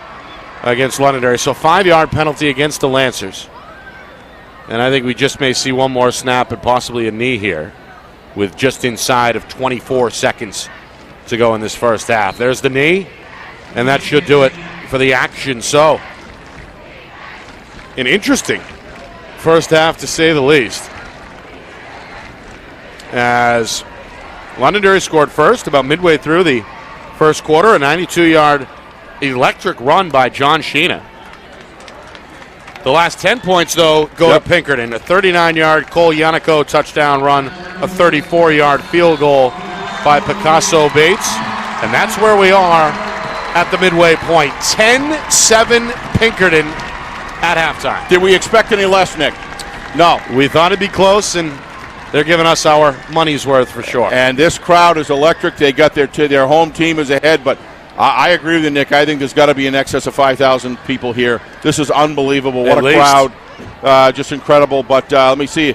Both of these teams, Nick, are fighting with everything that they got, and the interior line work that goes back and forth as far as advantage is probably gone back and forth at least 12 to 16 times. You don't see that very often. Usually at high school sports, I said earlier, one team takes over the trenches, and it's very hard for the other team to come back. Both of these teams are going to see none of it.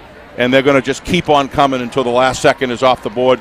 We're in for a great second half. Yeah. I just went on and looked how many people are watching this game, and it is absolutely blowing me away. We love it. We love bringing it to you. We hope you're enjoying it. Absolutely.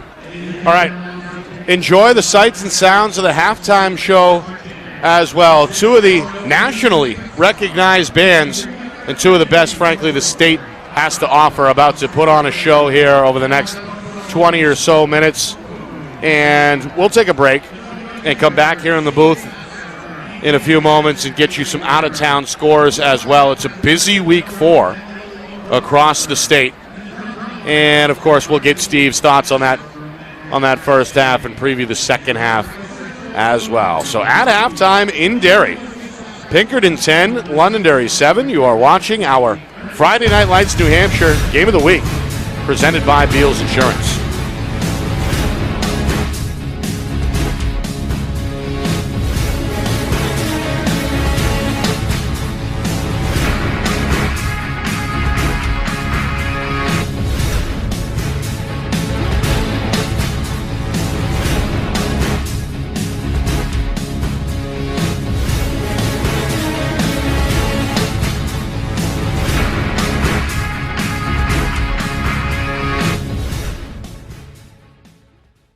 Our broadcast today, as it always is brought to you by Beals Insurance Agency, with locations now in both Bedford and Londonderry. Whether you need home, auto, or business insurance, Beals Insurance will get you both the price and quality coverage that's right for you. Just call 603-471-9999 or visit BealsInsurance.com to request a free quote and start saving money today. Again, that's BealsInsurance.com.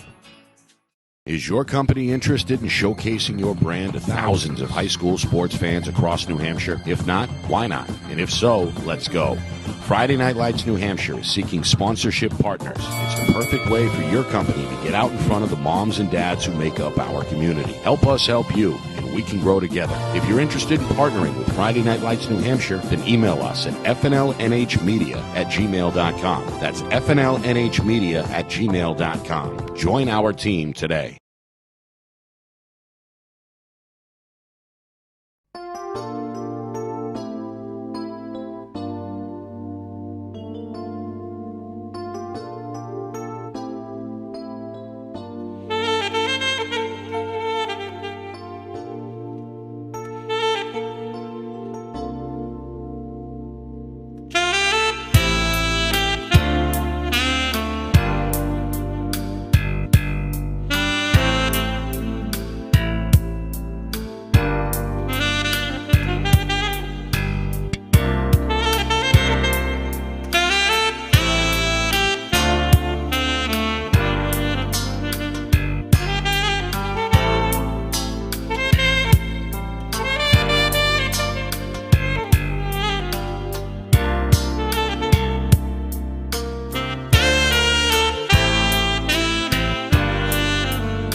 Cheating on me or anything?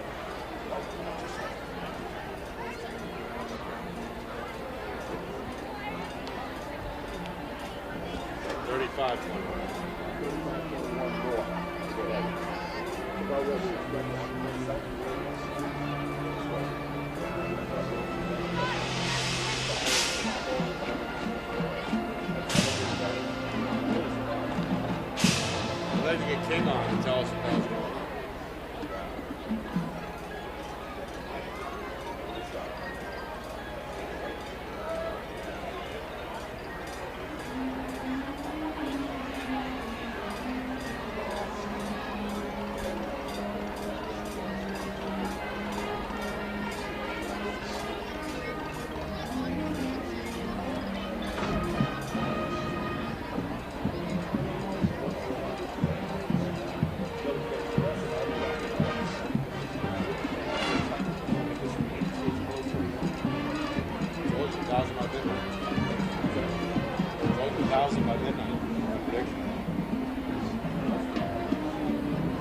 that last night.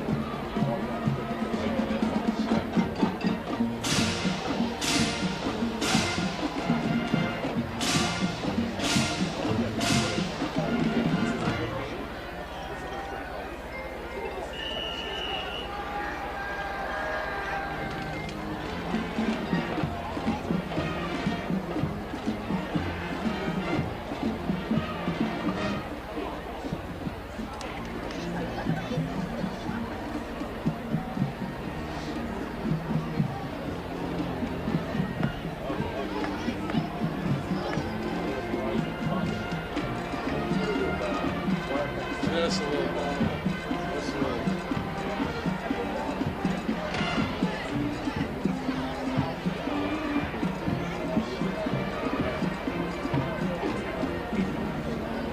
Utilize it.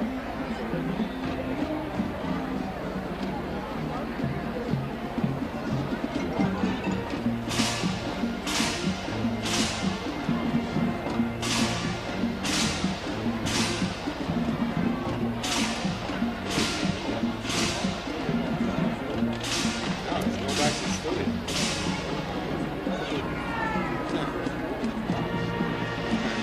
So I did a live hit for the 6 o'clock release.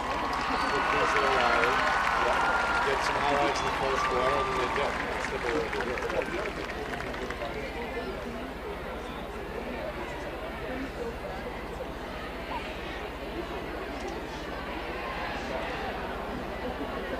Typically, but I think at the end of the cross season, it just started doing it. Which he's done every time.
All right, welcome back to Derry.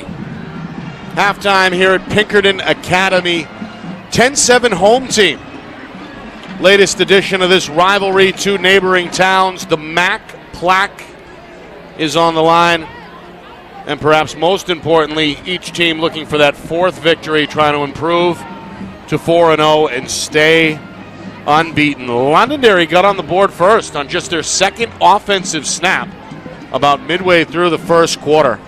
Jake Sheena ran one from 92 yards out. The extra point was good, and Londonderry had a 7-0 lead on the board again about 6 minutes into the contest. 3 plays later, Pinkerton junior Cole Yannico scored from nearly 40 yards out to tie the game at 7. That was our score after 1. And then a field goal, the difference in the second quarter. Pinkerton's Picasso Bates connected on one from 34 yards out, and that's where we are at halftime. The Astros out in front of the Lancers, 10-7. You got to look at the interior part of the game on the offensive and defensive lines, Nick. And like I said, when we closed the first half, it's going back and forth as far as advantage is concerned. And I don't expect that to change much, but at some point in this game, something's going to have to break. And probably mid-end of the third quarter, somewhere in the first 8 minutes of the last 8 minutes of the third quarter, first 4 or 5 minutes, something's going to have to break open here. It's if you have to analyze this game, looking back, if Pinkerton was able to avoid those penalties, you have to believe that they would have been, the way that offense was working, that they had some good momentum going. And they've really kind of hurt themselves. And I'm sure Coach O'Reilly has sat them down and said, look, this game's in your hands, but you've got to play good, clean football as far as penalties are concerned. On the Londonderry side, Nick, it's really they got to provide, if they're going to pass, they got to provide him some protection because he's not getting it. It's collapsing. He's throwing kind of like running backwards, and he hasn't really been able to set his feet and fire the ball. That good pass rush, good stunts that Pinkerton's thrown at him is having an effect on the passing game. But these are two excellent football teams. Yeah. It's going to be great to watch. The old adage, of course, avoid the penalties. Yes. And avoid the turnovers as well. Londonderry 2 giveaways in that first half. Pinkerton with 1. Yep. So the Astros winning the turnover battle at halftime at least 2-1. All right, the bands are clearing the field, and the home team getting a thunderous round of applause as they come back out of the locker room. Nick, we were talking about special teams play, and that field goal that's a big field goal in a game like this. Difference right now. Yeah, and it wasn't 15 yards away. 90% should be. What was that? 37, 38, 34-yard field goal. That's been the difference in the game so far. Yeah. All right, before we get to the out-of-town scores, Steve, we want to thank those watching at home, watching across the country, and watching across the world, and that includes the 10th Mountain Division of the U.S. Army based out of Fort Drum, New York. We appreciate their service. God bless them all. Absolutely. Out-of-town scores. We begin in Nashua, the Battle of the Bridge, the defending champion, Nashua North. Now with a 2-touchdown lead over South, 35-21. That game late in the third quarter. North hoping to improve to 4-0. Yeah. They face Keene, by the way, next week. The Titans will. And Keene's got a 14-7 lead over Wyndham. Yep.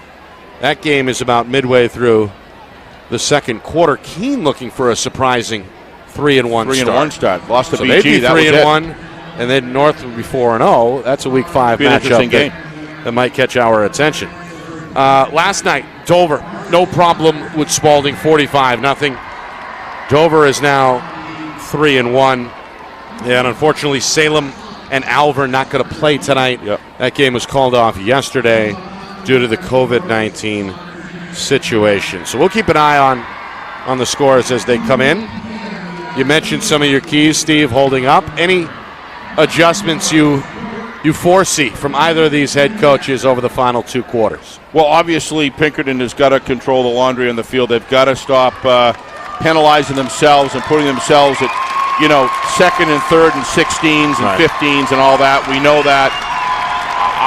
If they can do that, I expect Coach O'Reilly get back to the fundamentals of a good running game, moving the sticks down the field, even though it's only a 3-point lead, play from ahead, control the football. As far as Coach Lozon is concerned, what he needs to do is his team needs to do is provide some pass coverage, Nick, because they need to pass and run. Pinkerton can almost survive alone on the run and an occasional play action, and I think that's really an area where if Londonderry's going to be able, Lancer's going to be able to prevail here, they're going to have to open up that passing game as part of their repertoire to move the ball down the field and either tie this game up or get ahead. Other than that, just who comes out more relentless? No. It's just the trench battles in this game between Terencio and Vandemeen and who's the gentleman, 65? I apologize. I don't know his name by now. He was involved in everything. That's Santuccio. Santuccio, what a terrific job he's done in this game. Londonderry on their side, terrific job by Bowles, Miles. I mean, go on and on and on. A lot of guys giving out everything that they have, and I don't see stamina being an issue, Nick. Do you? I see these teams both in excellent condition. And a lengthier halftime as well to catch your breath. Right. Nearly 25 minutes all in all. But I think this is going to come out where something's going to break here. Second half of this third quarter, first part of the fourth. And we'll see if the other team can come back and stay in the game. Bates with a squib. Line drive taken out of the air at the 30. This is one of the Londonderry upmen, Andrew Susi. Going to dance his way across the 35 up to about the 36 before he's stopped in his tracks by Pinkerton's Benjamin Adams. So pretty good return. Is there a flag on the play? It looks like there's something at the feet of the official. Boy, I don't know. Looks like I can't tell if that's a flag between his feet. Personal foul. Yep. Looks like head to head, right? Helmet to helmet. I'll drop him back 15. Yeah. So the tackler went up high and got a piece of the helmet, it looks like. And why does he point towards Londonderry? I think this is against Londonderry. Against Londonderry. Yeah, you're right. Yeah, he pointed the flag towards them. Yeah, it's a blindside. It's a crock block. Field position is a factor in these games, and that's not the way you want to start. It's a crack block on the return. Yep. Against Londonderry. Officiating, Nick, you can't complain about the officiating tonight. They've done a good job. They've done a good job. That's, again, Dan Moylan's crew. They're calling what they see. Shotgun spread. Heenan, who split snaps with Aiden Washington in that first half, will get the first snap of the second half. Nobody's left here, Nick. Not at all. Who would? Spread formation. 2 receivers each side. The give is to the tailback, the man who scored the touchdown. That's Jake Sheena. Trying to go east-west, won't get much. Yeah, he's been going east-west a lot, Nick. And probably wants to look out there and then quickly cut upfield because there's no question that the big Terenzio monster was waiting for him on the edge. And monster he is. He is. 6 feet, 220. He just reads so well. 3-yard loss, second down and 13. Coach Lozon seemingly taking his time with the offense, letting that clock tick, letting that Pinkerton offense sit on the sideline for a little while. Saw this in the first half, kind of maximizing the play clock. And he'll do so here, taking their time on second down and 8. Little shift on the D-line, 3 linemen. Man in motion, Weinman, snap taken, Heenan looking for Weinman, releases near sideline, and a good adjustment. There you go. Weinman makes the catch and is knocked out of bounds just shy of midfield. What happened? Big gainer there, nearly 25 yards, Steve, and a first down. But what do we talk about? Look at the protection he's got. We were talking about that at the beginning of the game. He could set and he could throw. And what happens? They get down the field. Londonderry has got to keep doing that in order to keep scoring and keep staying with Pinkerton in this game. 3-man rush. And they gave it to him that time. And Heenan put it on the money. Good adjustment by Weinman, able to turn his body to make the catch. So first down at midfield. Londonderry trailing here 10-7, a minute gone by, third quarter. Sheena, right side. Nope. Or it was Sheena, yep. Drag down where at about the 47. Yep, Vandeveen on the stop. A 3-yard gain to set up second and 7. But take a look at this, Nick. If you look at this, you watch. If Vandeveen doesn't bring him down, He had some room. He had some serious room downfield. There's nobody back there, Nick. Yeah, maybe three had a chance, but it would have been a long run. So that's a big save by him. Played well tonight by the big boy, able to drag him down from behind. Again, a shift up front in that 3-man front. Shotgun snap, Heenan. Again, the give. Sheena trying to tiptoe left side, won't get much. DeSalvo on the stop. Still got 3 in the end. Kept the legs moving to set up what looks like a 3rd and 3. Yeah, did a good job that time cutting upfield, Nick, and getting into the secondary behind those linebackers, and for a nice, 7-yard gain. Yeah. Sets up a 3rd and short, 3rd and 2. Just outside the 42-yard line. Londonderry. Mixed reviews on 3rd down, so to speak, in that first half. Trying to move the sticks here with the quarterback, and they will. A first down. Heenan calls his own number. And needed 3, gets 4. Stop on the edge again by Yannico. A couple of tackles for the junior. Also Terrio, he's been everywhere, Steve. Number 21 in red, the free safety. Yes, he has. All right, 1st and 10, inside the 40 now, and this one is knocked down. That's a live ball. Sheena able to dive on it after DeSalvo got his right hand on it. Now the officials say incomplete. I thought so. Absolutely terrific call by the referees, by the officials, Nick. They were right on this.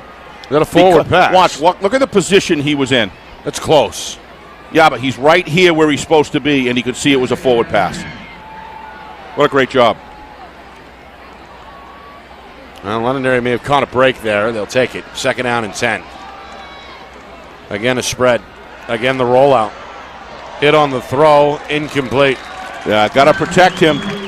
Yeah, Heenan took a pretty good whack. Yeah, Heenan has not been, other than that throw, Nick, that he did on the open of the second half, he has not, I don't recall a pass that he's really been able to set his feet. Yeah. And it's really becoming a factor in the game, and the defensive crew is doing a great job with these guys, calling the right stunts, calling the right defensive plays to either cave the pocket or just some great pursuit. Late substitution here for Pinkerton. I don't think he got called a timeout, maybe? And Coach O'Reilly going to have to burn a timeout. Yeah. Well, that's not what Pinkerton had in mind, as I believe that was one of the big D linemen, George Negro, who could not quite get off the field in time. So Coach O'Reilly didn't want to give up the 5 yards, calls the timeout. It comes with just under 3 minutes gone by, 3rd quarter. Astros still out in front, 10-7. But you don't want to, I don't know about you as a former coach, I was stingy with timeouts. You don't want to be calling those this early. So in some respects, it may not be a 5-yard penalty, but it could be something that comes back to haunt you in the end of the game, and nobody knows that better than Coach O'Reilly. Could be costly, for sure. But looked to me like got a late start coming off the field, and then I don't know if he was injured or what, but you could see that he wasn't going to make it off before the penalty be called. Keep an eye on McKiernan as well, Steve. 30 in red. Yep. He came up with a big hit, put that hit on the quarterback a moment ago. Took a moment to get up and walk in with a little bit of a limp, playing through some pain, I think, right now. Really? Yeah, he's in the slot defensively here on 3rd down and 10. Watch him. Heenan, the gun snap, has time this time. Going to throw. Deep down the near side. It is complete. Touchdown, Londonderry. As another great grab by Andrew Coleman. Beats his man one-on-one and takes it into the end zone on a 3rd down and 10 to give Londonderry the lead. It was collapsing, but he had the time. Watch him set his feet. And he was able to drive forward and follow through in the ball, and he got separation. Great route run there. Well-placed football. So Heenan to Coleman. Wow, nice play. And now the extra point try. Great camera work, man. Up and good by Risley. Terrific work. 14-10 Pinkerton. Now trailing by 4 here, 3 minutes into the second half. Well, that right there, Nick, is kind of what we were talking about. If you give him time to throw, and trust me, there was no excess time, but at least he was able to get the ball off. You can see what he can do. That was just a terrific route run. If you watch when on that play, he kind of starts on the inside and then flares out, and the defender just gave him a little too much space. And what happens is, as a defender, here we go right here. Watch this. Watch how he runs his route. Well, we can't really see it right there, but then he fades out and he keeps on sneaking separation. He got it, and he got the ball to him. As a defensive back, you can never say the quarterback can't throw it that far, right? Because they always can at the worst times. 40-yard hookup. Nice play. Londonderry retakes the lead. They held it 7-0 midway through the first quarter, but that was short-lived as Pinkerton came back to score very quickly on the next series. Picasso Bates' field goal gave the Astros a 10-7 lead at halftime, but Londonderry capitalizes 3 minutes into this third quarter. Heenan to Coleman, a 40-yard touchdown hookup, 14-7 Lancers now out in front. Whoa. This one is mishandled. That's Caden Mishu all the way back into his end zone. And they're going to say this is a touchback. Londonderry wants a safety. Yeah, they want a safety, but it could be an interesting call here, The Nick. officials, I think, trying to argue or trying to determine at what point he actually had the possession. Coach Lozon demanding an explanation. Yeah, and he's right to do so in that particular situation, Nick, but I think what they're going to say... Pinkerton possibly catching a break here as Mishu initially touched it well outside the end zone. I wonder if we can see that again. Can we see that again while they're waiting, Ben? At least according to the officials, didn't control it until he was all the way into the end zone. When it gets down there, if we can get it slow and see what... Well, just see where he starts to...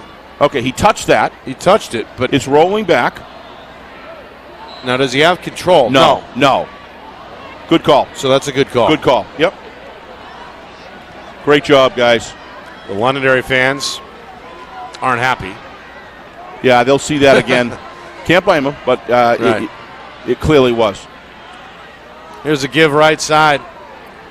I think that's McKiernan, who, again, maybe playing a little less than 100%. It wasn't McKiernan, though. It's Bates. That was Bates, yep. It was one of their big power backs. But that front three of Londonderry, Nick, has done a terrific job. Holding it down. Just great job holding it down. And they're outnumbered, and they're not getting pushed back. And Yeah. That's Ty Miles, the sophomore, over the nose. Ty was one of my keys to the game. One of the keys. Coach Lozon praised him last night. I saw he was talking to a few assistant coaches outside the Londonderry locker room at halftime. There he is again. Yep. Yeah, Ty is winning the battle on the inside, and he's just controlling. Very much kind of like a Vince Wilfork type guy, but it just needs to be accounted for. Ramshaw came in, too, from the second level. Yeah, but the other thing about he's what I call sneaky athletic. He's more athletic. He's a big guy, but he's got great lateral movement. He's got just great handwork. Big and strong. Big and strong, and he's a sophomore. It's unbelievable. Right. Watch this guy. He's going to be fun to watch the next few years. Meanwhile, Londonderry hoping to fun force to watch now. A 3-and-out here. Pinkerton just 2 yards on their first 2 snaps of the drive. So 3rd and 8 from their own 22. Yannico in motion. Snap taken by Campos, and he's going to keep it. The senior rolls near side, takes a hit, and keeps on ticking. Kept the legs pumping, and that second effort may have gotten him the first down. Yeah, you said that right, Nick. Legs were pumping. Watch him lower his shoulder and drive those legs for that first down. This is just a guy who wants it. He wants it bad. Watch him. He makes that hit and he drives that leg. He says, "I will not be denied." That's the veteran senior. Yeah, that's right. Took the tackler Connor Howe for a ride and ended up getting the 9 yards they needed. So a 3rd and 8, they get 9, they get the first down. And they get this offense now with a little bit of momentum out to their own 31-yard line on 1st and 10.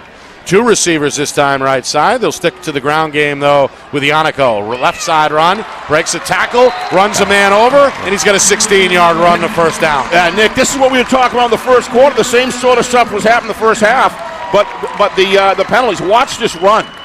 Watch the power. Watch the sidestep. Sidestep, another sidestep, little bit of a stiff arm, boom. Wow.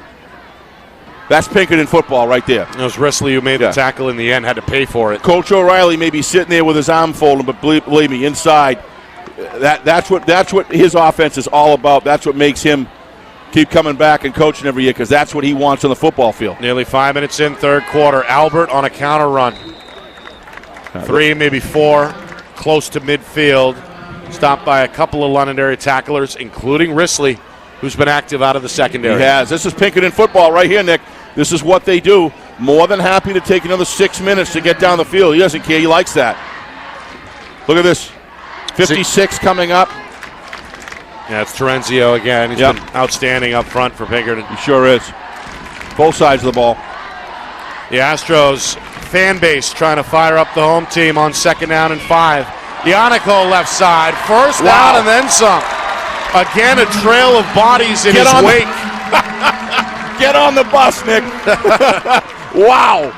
In the end, it was Pedrick who took him down. He's watch this had kid. a good game defensively, but another strong run. Oh, my gosh. So he just sheds people. Watch. Lowers him, throws him aside, lowers his shoulder, and then, wow. That's the only way you're going to get him down. Yeah, gave Risley the stiff arm before Pedrick finished him off. Yeah, Pedrick's a good tackler, Nick. I got to tell you. He's got 5 or 6 so far. He is. He's checked into this game big time. We're midway through now, or just about, the third quarter.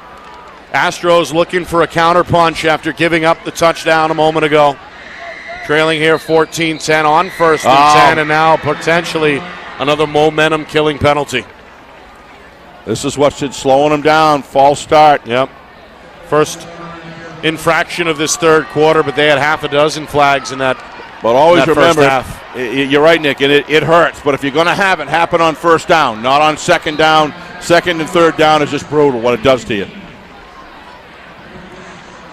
But they really have not been able to put together a drive of more than 7 or 8 plays, Nick, without dropping the flag. And yeah, we saw it plague their first drive of the game and their last drive of the first half. Came apart due to the penalties. 1st and 15. Back to the play action, the bootleg, and Campos. We're going to dive forward for about 4. Stopped by Bowles, shy of the 40. 2nd down and about 11 on the way. Yeah. Coach O'Reilly, some face-to-face instruction there with Santuccio. Yeah, Coach O'Reilly's getting very, very involved in every single play now. He knows what he wants to do. A lot of communication going back. He's probably you're going to probably see this throughout this whole drive at least, Nick.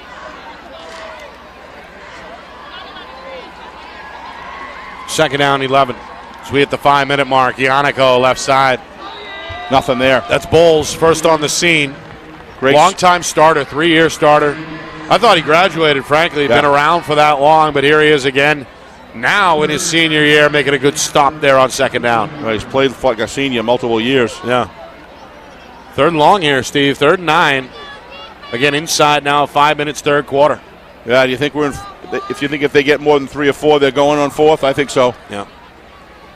No time like the present, right? There is not. If anything, there are more people in this game right now than there was in the first half. This is a crowd like I've never seen. Yeah, well over 5,000. I would estimate. Campos to throw on 3rd and long. He's got a man near side. It's Goki. He's got the first down. The senior receiver was talking on the sideline a moment ago with Coach O'Reilly. They set this up on 3rd and long. Watch the nice pivot over here. Watch this. Sets aside, throws across field. He's got himself a good arm right there. It's on the money. That's right on the money. Look at the feet set. Nails the hammer over the top. He knows he's got a receiver with good height. He ran a good route, knew where the first down marker was. Throws him a strike, and then he leans forward, make sure that he has the yardage needed. The 2 seniors hook up on a crucial 3rd and 9. Set up a 1st and 10 at the Londonderry 30. It's back to the ground. Ionico left side, going to step out of bounds. Not much. Yeah, he had a good block on the outside by Bates, and he chose to run on the outside. I think if he had turned up, we're going to see it right here. If you look at here, watch this. Bates is out ahead of him. Hits the block, had to push him outside, has that block, and he decided not to turn in. Well, credit not just Bowles there, but Connor Howe as well. Yeah. The last man on the sideline to force the runner out of bounds. They're making Pinkerton work for their yardage, without a doubt, this great defensive front. There hasn't been a whole lot east-west either. They'll get something here off left tackle. Ionico lost the ball. It goes out of bounds. Yeah, Boy, that one fumbled at the tail end of the run. Fortunately for the Pinkerton Junior, it went out of bounds. I didn't think it was a fumble, but everybody else thinks it is. Let's check it out here. He may have been down first. I thought he was down, but maybe not. We'll see. Either way, it'll be Pinkerton possession. No, it's it's a out. fumble. It's out. That's a fumble. Wow. The Great. Astros catch a break as that one, as you can see, rolling Hey, John, just out of reach. Can you get a little better picture than that, John? Terrific job, buddy. Great work. So they're going to rule it a first down. Yep. Coach O'Reilly having a conversation with the man in the white hat. Now the question was where to spot the football. They're going to agree. Looks like just outside the 16-yard line, inside the 17. We'll call Coach it. O'Reilly digging deep. Massive amount of knowledge in that mind of so many years of football. You get in these game situations, you got to hit it right, and he's doing a great job. Londonderry showing blitz on first down. They hand to Yannico, a right side run this time. He cuts it upfield, looking for the 15, and gets down inside the 14-yard line. Let's say a gain of maybe 3 on first down. Red zone trips have been at a premium, as I think only one trip inside the 20 for Pinkerton in that first half. That's when they kicked the field goal. Yeah, something's going right. They had the one flag. They overcame it with that nice pass by Campos and good reception there. And that's been it. That's been it. The But second other half. than that, that's it. This has been a much more Pinkerton-like drive. This is what Coach O'Reilly was working with his team on all week. This is the sort of execution he's looking for. And he's making some great calls out there, really spreading out the running game to different holes. Second down and 8 from the 15. Campos keeps it himself, right side, avoids one tackler but can't do it Big again. defense. Bowles and company on the stop as the pursuit arrives in time. Michael Sampson in on the stop as well. It's a loss for Pinkerton. And now as we move inside of 3 minutes, third quarter, it's third and a mile. Yeah, I mean, Bowles was there as well. Nice job by Sampson there. Well, they may mark him with some forward progress. Yeah, Well, no, they're going to give him the 19. So I'd say that's about right. it's about third and 12. Yeah, Yep. third and 12. Third and 12 on the way here. Bowles putting together a pretty good defensive body of work, a very good defensive body of work here in this game, Yeah. Nick. Meanwhile, Pinkerton been able to keep it moving on third down, facing a third and 12, the longest third down conversion attempt of the drive. He's back to throw. He gets it off just in time. Oh, that's interference. They're going to throw a flag. And the flag Whoa, is they're not gonna thrown. do it. No, there's a flag.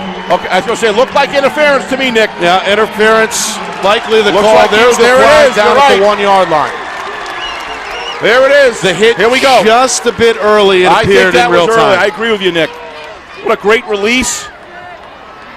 And then, Yeah, in his face, yeah. If he's looking back, he he'll didn't give turn it to his him. head, right? He did not turn his head. He was trying. He knew he was beat. That's Ramshaw on the coverage, and again, just a Yeah, little early that's- on the that's scene. just- Kind of a bang-bang play that Yep. goes Pinkerton's way. They both have a clean right to get the ball, but you don't have a right to shield the other one. And that was a great call right there. I didn't see the flag, Nick, but you did. You got younger eyes than I do, but Wow, that was a good call. I got lucky. So Pinkerton, another third and long. This drive stays alive with 2:20 to go. This game's got a little everything, Nick. Astros want the lead back late in this third quarter. Home crowd. They've been loud, they've been animated, they've been spirited. Both sides. So not an automatic first, by the way. Third and 3. Wow, coming up big there. Is going to result in the loss as Albert is swarmed about 3 yards in the backfield. Again, it's Riley Bowles first on the scene. Boy, he plays with passion, doesn't he? So the pass interference call, Steve, a 10-yard penalty, but not an automatic first down. Don't And agree now with it. the loss is going to pin Pinkerton with, it looks like, a fourth down and about 6 here. If that's the penalty, then I don't blame him for interfering, to be honest with you, in that situation, because to me, that should cost more than that. Should at least be a first down. But it's not in high school football, and that's the way it is. Well, Bates, But still with a chance to get him back within 1 here. It'll be a 30-yarder. He connected on a 34-yard field goal back in the second quarter. Londonderry defense, though, Nick, coming up big again. Snap, hold, kick is blocked. Line drive kick blocked at the line of scrimmage. Wyman is going to recover it at the 10-yard line for Londonderry, so the kick is no good. The ball will be placed at the 20-yard line where the kick attempt came from. Special teams, Steve, paying off big time for the Lancers here. Yeah, we talked about that. We talked special teams are very, very important.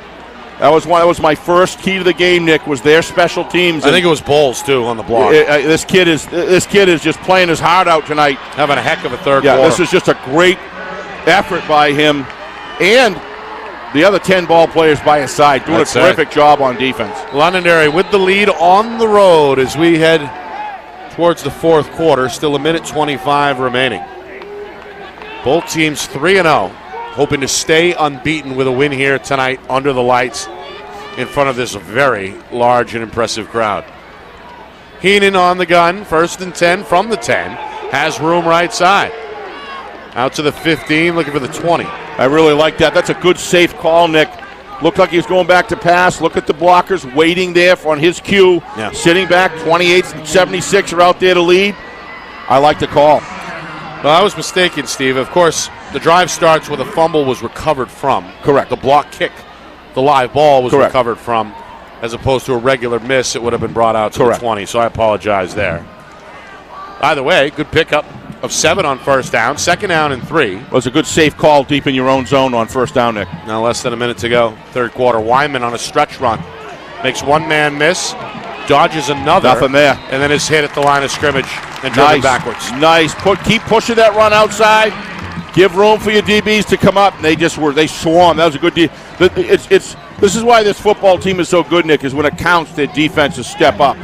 Meanwhile, Wyman, the ball carrier, a little slow to get up. In some pain. Took a moment to get back to his feet. There's that pursuit by Pinkerton. That's Petrikis. Yeah, Petrikis. He's one of the safeties who's played well. Came up with an interception. Yep. Back in that first half. Defenses on both teams appear to be coming up big here. Kids are going hard. Londonderry's going to run out this third quarter clock with the lead still intact. 14-10 Lancers after 3. Can they hang on and come up with a win on the road against their rivals? Or will the home team pleasure this home crowd before it's all said and done and stay undefeated? Well, we begin to find out next. Right back to this turf field in a moment with the Astros trailing the Lancers 14-10 here on our Friday Night Lights New Hampshire Game of the Week, presented by Beals Insurance.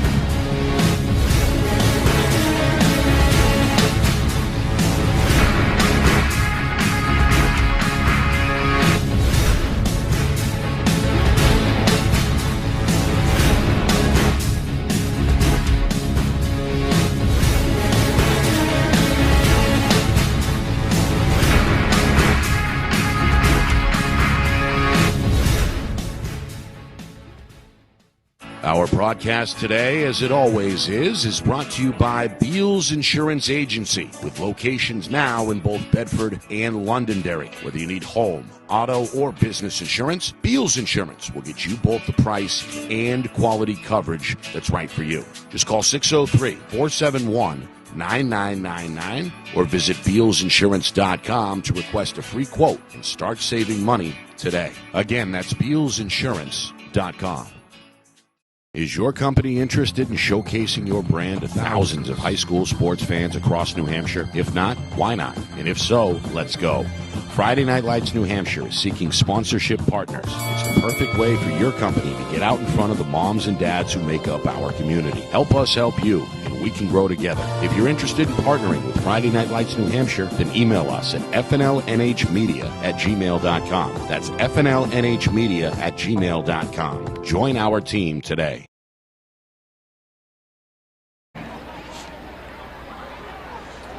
Well, fourth quarter already underway. 3rd and 6 while we were away. Londonderry, a short pass to the right flat that ends up about a yard, maybe a yard and a half shy of that first down marker.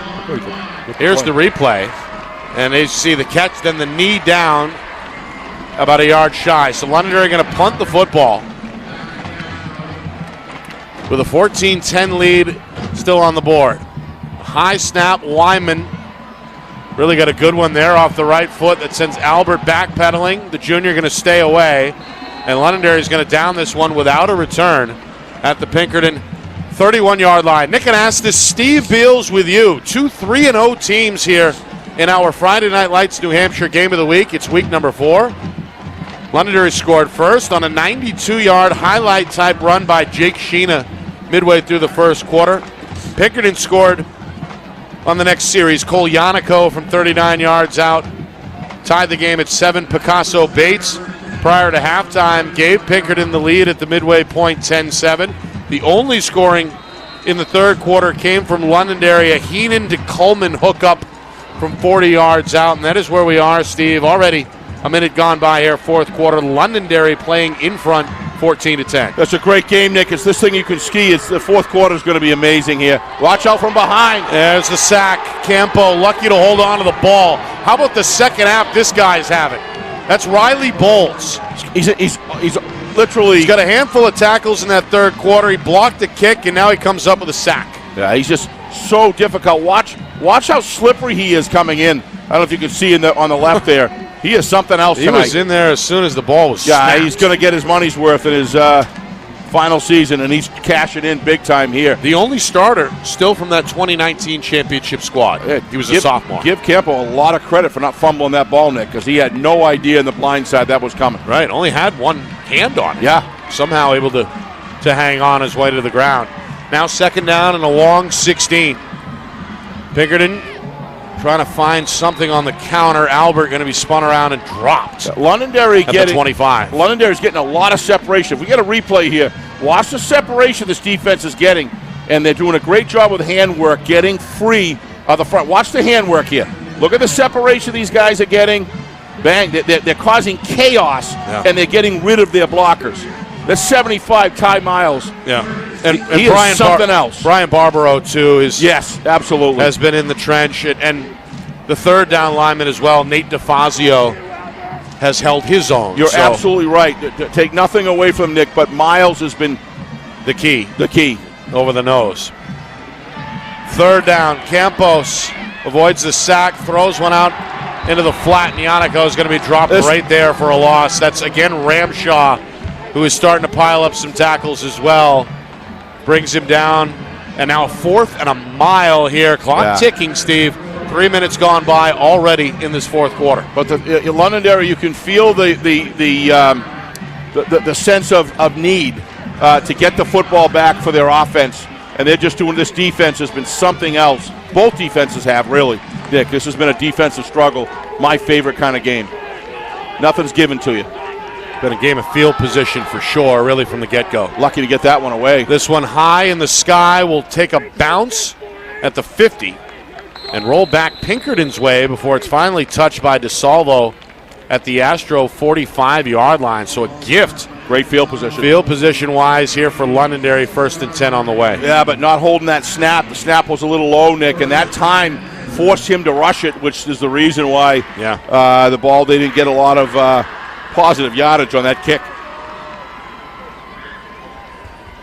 So Londonderry, fresh off a 2-score win over a previously undefeated Bishop Girton squad, coming in 3-0, a chance to make it 4-0. Meanwhile, a little confusion, though, from that visitor sideline. A man running in late to the huddle. That's Matt Carroll. Gives his team a little bit of time. Heenan been under center, or rather in this pistol look as the quarterback the entire second half after splitting snaps in the first half. Lowers his shoulder and brought the boom to DeSalvo there at the end of the run. Picks up a solid 5 down to the Astro 40-yard line. 2nd down and 5 coming. No intimidation on his part. Watch him fake it outside, come back. Good seal blocker to the outside. Nice job there, number 76. Is that that's Barbaro? That's again. Barbaro. He's really putting in. He's had a great game, Nick, but he's had an outstanding second half so far. Yeah, he's in there at right tackle right now. Matt Jasper has played well along the line as well for Londonderry. 2nd down and 5 from the Astro 40. Londonderry keeps it in the quarterback's hands. Heenan trying to find the first down marker. Going to end up about a yard, maybe 2 shy. And now a 3rd down and 2 is on the way. Clock still ticking now, 4 minutes in fourth quarter. Yeah, this east-west running hasn't been doing a good job. I think he's looking to get upfield quickly and have as many blockers on that excellent defensive line of Pinkerton, Nick. These are good calls by Coach Lozon. An abbreviated huddle. Londonderry getting right to the line, but now taking their time with everybody set. Another pistol look. High snap. Handoff. Up the middle, and not much for Sheena. A couple of Astros trying to rip that ball away from the ball carrier, but Sheena able to protect it. DeSalvo in on the stop along with Terenzio.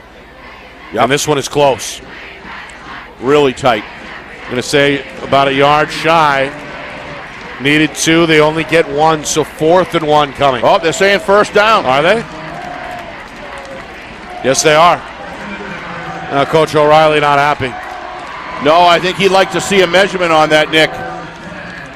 I can't say I blame him on that, Nick. It doesn't. Although, we'll see what ball. No, ball's placement is. Yeah, clearly the stick, Nick, was behind. Okay, so that is a first down. Absolutely. Clock still ticking. 5 minutes in. Nice jobs. Sheena cut down by Van de Veen, the 6'6". Excellent two-way trench player for Pinkerton. Got him high, just fell on top of him, no gain. Yeah, he very difficult to block outside, Nick. If he decides he's going to pinch the inside of the tackle, just off the tackle there, he's going to do it. Well, this becomes now, of course, a time of possession battle. It always has been, but really coming to the forefront now as Coach looks to maximize the amount of time between snaps. That clock's still moving. Coming up on 6 minutes to go. Heenan back to the air. Down the seam. Catch made inside the 10. Ball comes loose. It's loose in the end zone. It's picked up by Terrio. Now the official's saying he was down. I agree. I think he went down. We'll see this on replay, Nick, for sure. That's Salcido, the receiver. They're going to mark him, I think, down at the 5-yard line. I think he was down, but I could be wrong, but I think he was down. It's a 30-yard hookup. A touchdown-saving tackle by Padrikas. And the official, the back judge, right there to make the ruling. Looks to me like slow it down, Ben, if you can.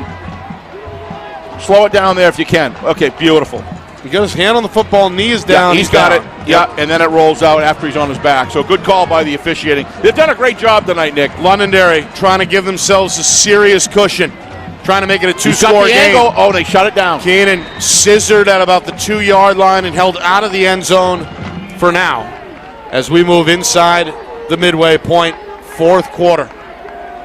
Londonderry trying to crack open the egg. Yep. This was a one-sided rivalry for years, with Pinkerton getting the better of it until finally Londonderry, in Coach Lozon's word, got the monkey off the back in this game back 2 years ago. Part of that undefeated season for the Lancers as they went on to be crowned as D1 champs.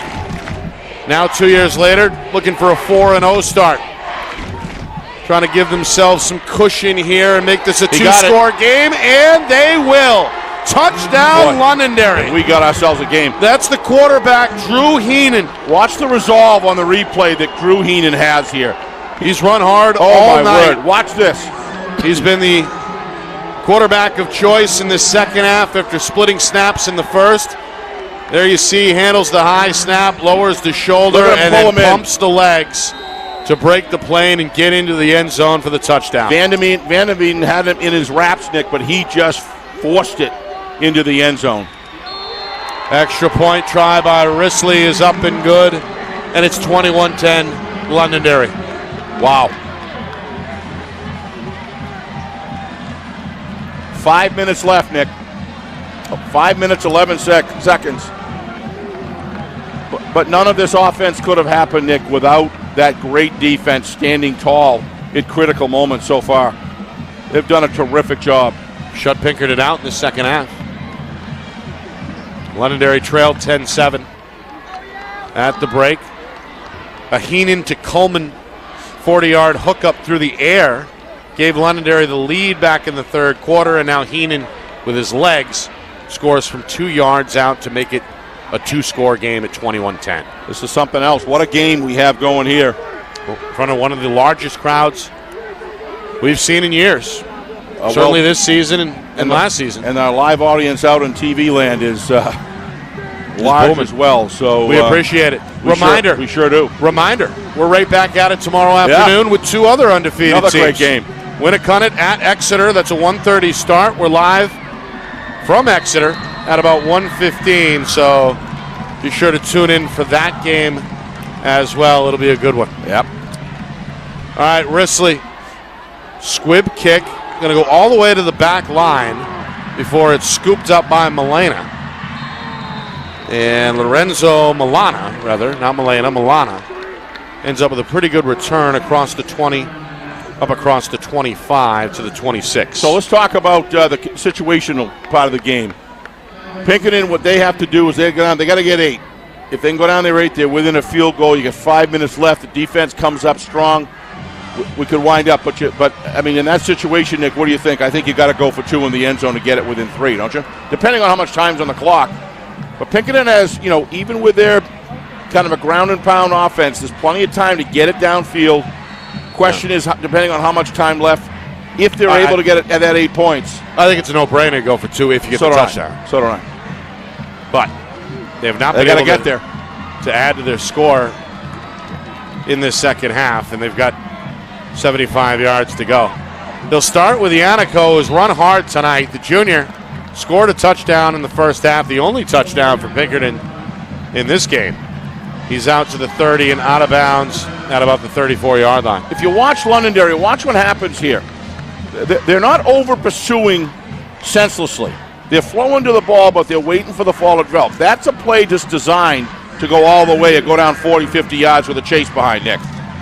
And because of the discipline of Bowles on the other side, they're able to stay in home, and they recognize how serious it is to turn the run inside. Discipline. Bowles, big second half for the senior. He's going to come in here on the rush. Yannico is going to get dropped. That's your boy, Steve. It's Ty Miles on the stop. Nose tackle. Seen a lot of attention tonight. That part of that 3-man front makes a tackle in pursuit here. I knew he was going to be. When you got a nose guard that can take over a game like he did, you watched it. Watch him. Watch the movement. See the separation he's got? Look at the separation he's got. Oh, I'd love to be able to play that over again. And again, not giving up in pursuit. Look at, and then continue to come in. Tackle, yeah. This kid is something special. First down. Put that on a highlight. Here we go. Here we go. Watch him right here, Nick. Watch the separation he gets on number 60. See the separation? He controls him, and his vision is looking across the field, reads the play, and never gives up on the backside. What a terrific job. He's been a handful for Adam Day. He has. The sophomore down there for Pinkerton. On the rollout, this one incomplete. Campos trying to hook up with Gorky. Or not Gorky, Goki, who has 2 catches in this game, but that one a little bit out of the reach of the long 6'2 receiver's grasp, so incomplete. And now a 2nd and 10 on the way, just outside of 4 minutes, fourth quarter. Pinkerton hoping for a score here. Obviously, if you're Londonderry, though, Steve, you don't want to give up anything big. That's play obvious. Play base. Don't react. Read completely. Read it to the end of the development of the play and then react. And they've done a good job all game limiting the big plays. In fact, this one bobbled, incomplete. Yeah, you gotta get that, Nick. That has to be a reception. That's Aiden Garone, another one of these seniors. Had it in his hands, could not quite bring it in. And now a 3rd and 10 on the way. Yeah, got to connect on that one if you're Pinkerton.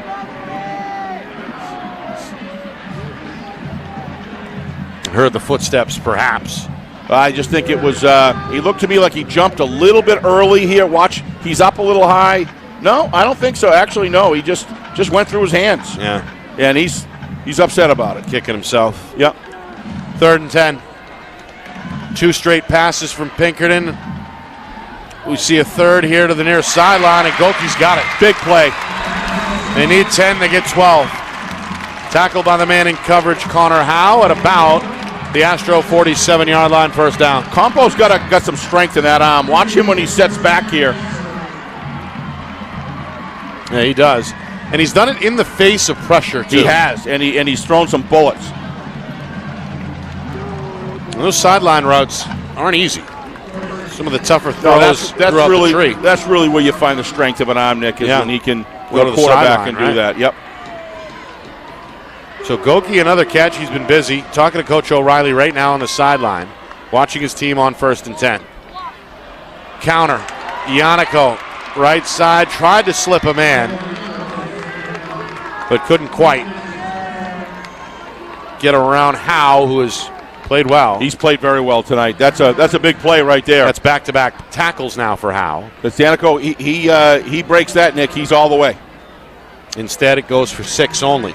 Yep. And that clock continues to tick. To run. Yep. Down to 3 minutes. 1st and 10. No, 2nd down and 4. Campos in trouble, and he's going to get spun down and sacked again. Who's right in the middle? Number 7-5. Yep. With help from number 56, Barbier. And don't forget about Bowles as well. I'm getting there. Who else? The Bulls a little slow to get up there. Now a timeout is called by Coach O'Reilly. That's the second charge timeout against Pinkerton. They had to burn one early in the 3rd quarter, and now are left with just one remaining with inside of 3 minutes to go, 2:58 still up on the clock here, 4th quarter. Defensive calls, Nick, that are coming in from the Londonderry bench have just been outstanding. And what's really been impressive, as we discussed earlier, how they're staying home to avoid those counters and cutbacks and those trick plays from getting the best of them and giving Pinkerton an opportunity to run the ball deep down the field or even potentially in the end zone. And they're keeping this game in the middle of the field as the clock continues to wind. At this point, the clock is really getting to be the number one deterrent for Pinkerton right now, Nick. Reminder after the game, full recap and a full out-of-town scoreboard as well. There's another unbeaten team playing tonight. That's Nashua North. Yep. Got their hands full in a rivalry game with Nashua South. We'll check it on that. We'll also preview where we will be tomorrow. That's, of course, at Exeter as Winnicott comes to town. Those two teams both unbeaten as well. It's a 1:30 start on the Seacoast, so a lot coming up after the game is over one way or the other. 2:58 still to go here, 4th quarter. What's our man Tommy Amin? Has he checked in at all with any intelligence or what? He gave me some good stuff last week on Londonderry. We'll get to that as nice well. Pass. Goki, first down. That's big right there, Nick. Now you're in the 30-yard line, around the 30-yard line, and there's still 2:52 left. Done a good job on 3rd down tonight. Done a great job. Campo, his outside passes, if they give him an opportunity to get set, I say that for both quarterbacks tonight. Both of these quarterbacks have had intense amounts of pressure on them. That's by design by both defensive game plans, Nick. And it's worked because both these quarterbacks can be very effective passers. Got good arms. Right side. 56 and 52. Yep. That's DeFazio 52 and Sampson 56. We've said their names a few times tonight.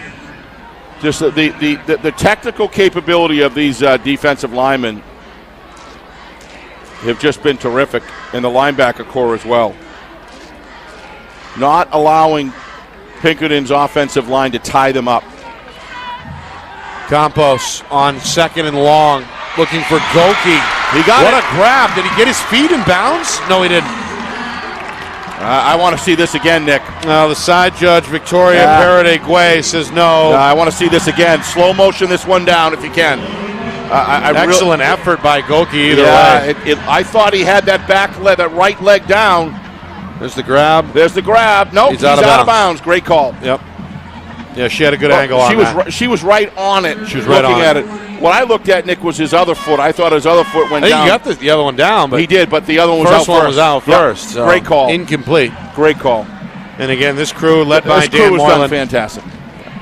Sorry, Nick. Pretty much flawless tonight. Yeah, they are. Been right on. 2nd down and 18 now. 3rd and 14 with 2:18 to go. 3rd and 14. Another pass attempt on the way. Campos Rolling left, signaling, looking downfield. He's hit on the Yeah. throw. Who's there? Who's there again? That's the nose tackle, the sophomore, Ty Miles. Hard to believe this kid's a sophomore, Nick. Incomplete. And now a 4th and 14 here with just 2:10 to go. This guy is more than a nose guard, Nick. He's almost like having a nose guard and a linebacker. Let's watch his work here. What does he do every time? He gets separation, and he gets rid of that offensive lineman. He gets rid of another offensive lineman, and then he runs him down, wraps him up. Yeah. This kid is athletic, Seems big, like he's got strong. He's got good closing speed and good lateral movement as well. And that's not often you see that in 15, 16-year-olds. That's kind of the awkward stage, right? Yeah, can be for some of the bigger guys. I'll tell you what's going to be awkward is trying to go up against him as a junior and senior. I'd say. Well, Pinkerton's got a pretty good sophomore center as well in Adam Day. Yep, they do. Who has gone toe-to-toe with him and has held his own. Meanwhile, a flag flies with an upcoming 4th and 14 still in limbo. It's going to turn into 4th and 19. Another procedural penalty which really plagued Pinkerton tonight, particularly in that first half. Nick, Tack on 5 here, and now it's 4th and 19. Throwing out at you. Clearly, Kylie and Bowles are.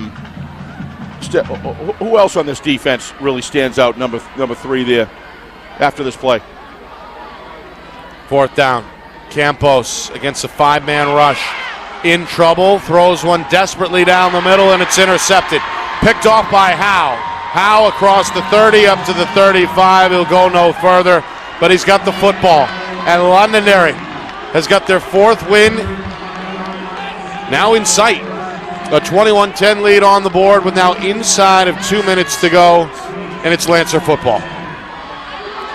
this defense is just unbelievable, Nick.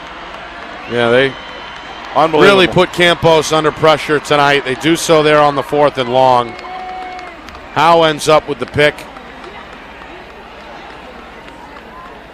2 turnovers now each way. First giveaway either way of the second half. And again, that may be all Londonderry needs at this point to try and close this out and hand Pinkerton their first loss.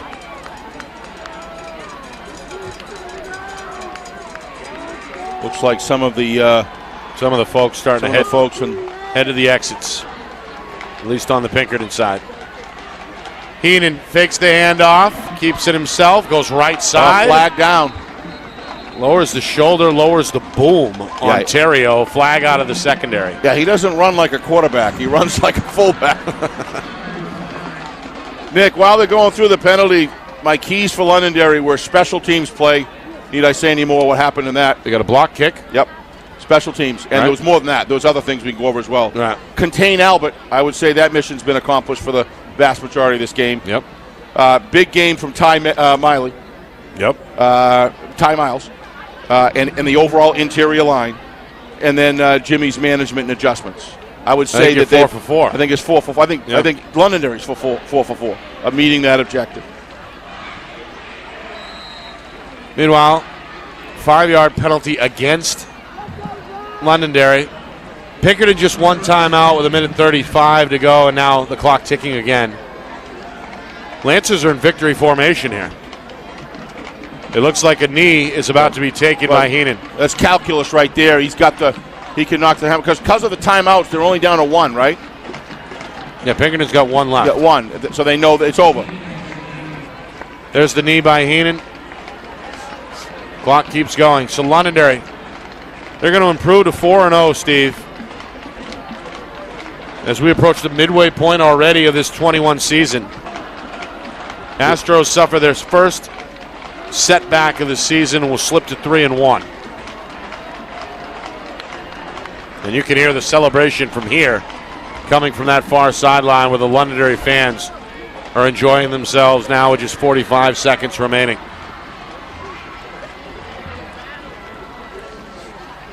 Heenan will take another knee, and I think that's all he needs. I think that's about it. There might be 2 seconds left. They're going to do 1 more snap, but I would agree. So Londonderry, 4-0. Masterful performance, Nick. Yeah. Against an extremely explosive, well-coached, well-stocked, outstanding football team Londonderry is for. What a game. Yeah. What a management of the second half that Coach Lozon did. I don't know who's calling in those defensive plays. And the motivation in this squad of Londonderry right now is something pretty special. They're partying on that far sideline. That's Yes, the they Londonderry cheer squad leading the charge as this one officially final. 21-10. Londonderry, they shut out Pinkerton on the road in the second half. They got a touchdown in the third quarter, one more in the fourth, and put the nail in the coffin at 21-10 to get their fourth victory of the season. Back to talk about it, back to take a look at the out-of-town scoreboard, and a preview of tomorrow's game as well. Another big one. 21-10 final, right back for the post game in a moment. You are watching our Friday Night Lights New Hampshire Game of the Week, presented by Beals Insurance. Our broadcast today, as it always is brought to you by Beals Insurance Agency, with locations now in both Bedford and Londonderry. Whether you need home, auto, or business insurance, Beals Insurance will get you both the price and quality coverage that's right for you. Just call 603-471-9999 or visit BealsInsurance.com to request a free quote and start saving money today. Again, that's BealsInsurance.com.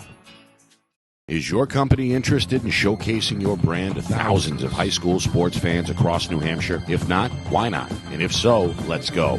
Friday Night Lights New Hampshire is seeking sponsorship partners. It's the perfect way for your company to get out in front of the moms and dads who make up our community. Help us help you, and we can grow together. If you're interested in partnering with Friday Night Lights New Hampshire, then email us at fnlnhmedia@gmail.com. That's fnlnhmedia@gmail.com. Join our team today.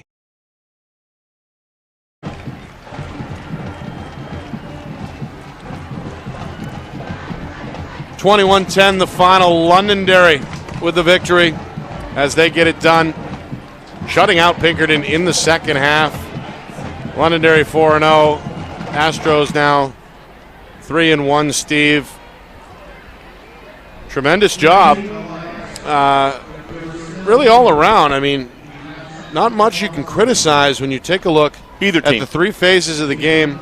I guess for Londonderry in particular. Yes. Pinkerton had some penalty issues, no doubt, particularly in the first half. A couple of momentum killers, and two turnovers in that second half as well. But in the end, the execution was there, the timing was right for Coach Lozon's squad, and they get the job done on the road.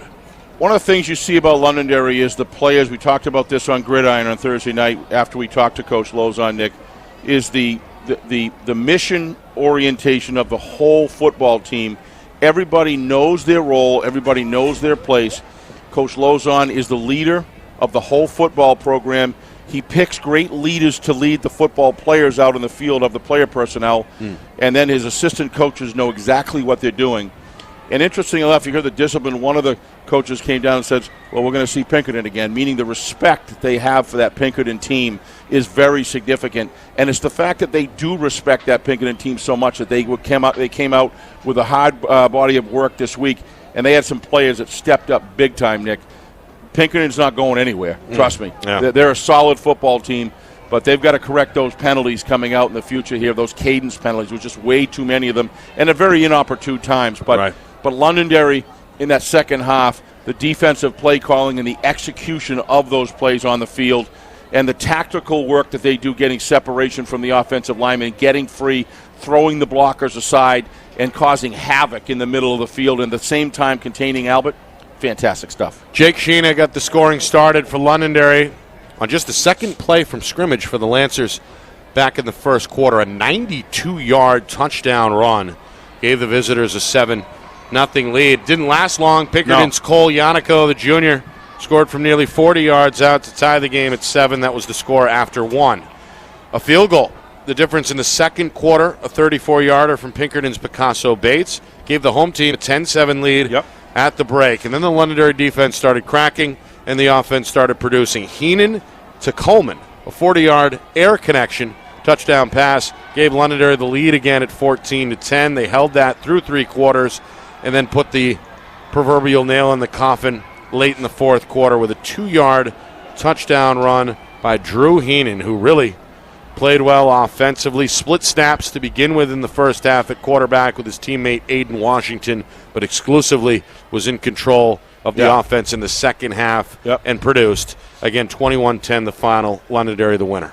I think what Coach Lozon did for the offensive side of the ball was just magnificent, Nick. He said he knows Heenan is a bull, and he knows he brings it. He's got good ball control on him. He's not a fumbler at all. He has excellent hands. And what Coach Lozon did is said, okay, this is a clock game at this point. We've got that 21-10 lead that we're looking for. And what did he do? He just continually ran Heenan up into the pack, was able to get first downs, but most importantly, was able to get an extra blocker because he took the running backs, put them out, pulled guards, flowed to the offensive point of attack, and Heenan was able to bull his way at 4 yards, 5 yards, 6 yards, 3 yards, 7 yards, and that just wore down the defense and most importantly took a tremendous amount of time on the clock. Yeah. One last quick point. I do believe that if the penalties really cause a flow problem for over and over, quarter after quarter, and even in the second half it hurt them. They get to the middle of the field, that Pinkerton would start running the ball down, looking like Pinkerton, and those penalties are just too much to overcome against a great team. Other scores from out of town. The week officially kicked off last night when Dover took on Spalding. No problem for the Green Wave, 45-0. You ready for an update? Yes. In Nashua, the Battle of the Bridge is over. North held a 2-touchdown lead in the second half. They lose for the first time this season as South storms back to beat North. Wow. 43-42. First win of the season for the Purple Panthers, and again, the first loss of the year by Nashua North. Well, sometimes teams just hit the bottom and recognize, I'm tired of this. I'm tired of losing. Something, good quality coach and Coach Knight probably got his guys together, and Sounds like some things went their way in the second half. Things went their way in their second half, and this could be the beginnings of a turnaround for South because they do have some solid personnel. Well, North still in the mix at 3-1. Yes, they are. You know who else is 3-1? Keene. Yeah. A 21-14 win tonight over Wyndham. Yep. As the Jags slip to 1-3. North and Keene, by the way, will play next week out west. Be a good matchup. Yeah. All right. Your final thoughts, Steve, on what we saw here tonight. Tremendous crowd and a tremendous win for Londonderry. All you can do look at here is kind of like the greatest coach of all times in my mind, Bill Belichick, says, on to Cincinnati. Well, what does that mean for these two teams? What that means is now they have individual matchup film on each other. This is all about the playoffs. Both of these teams are going to make the playoffs, Nick. I'd be shocked if they didn't. Right.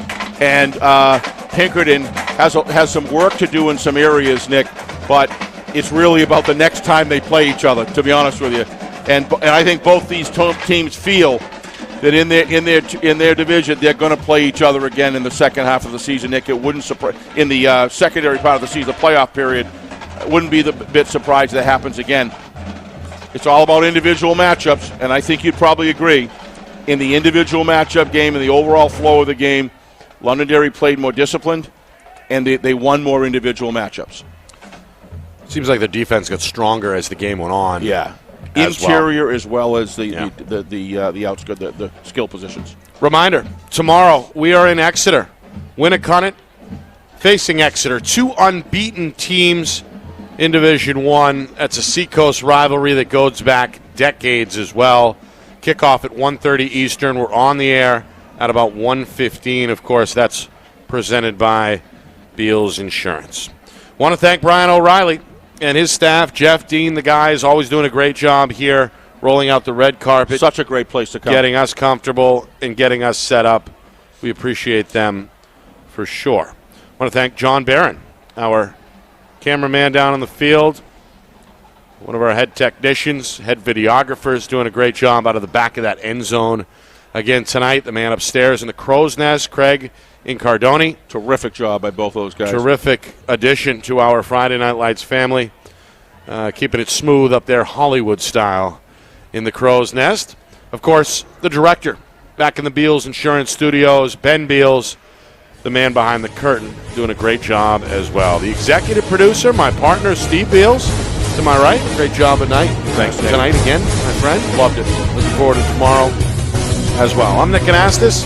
saying so long. Final score, final time. Londonderry 21, Pinkerton 10. This has been a presentation of our Friday Night Lights New Hampshire Game of the Week, presented by Beals Insurance.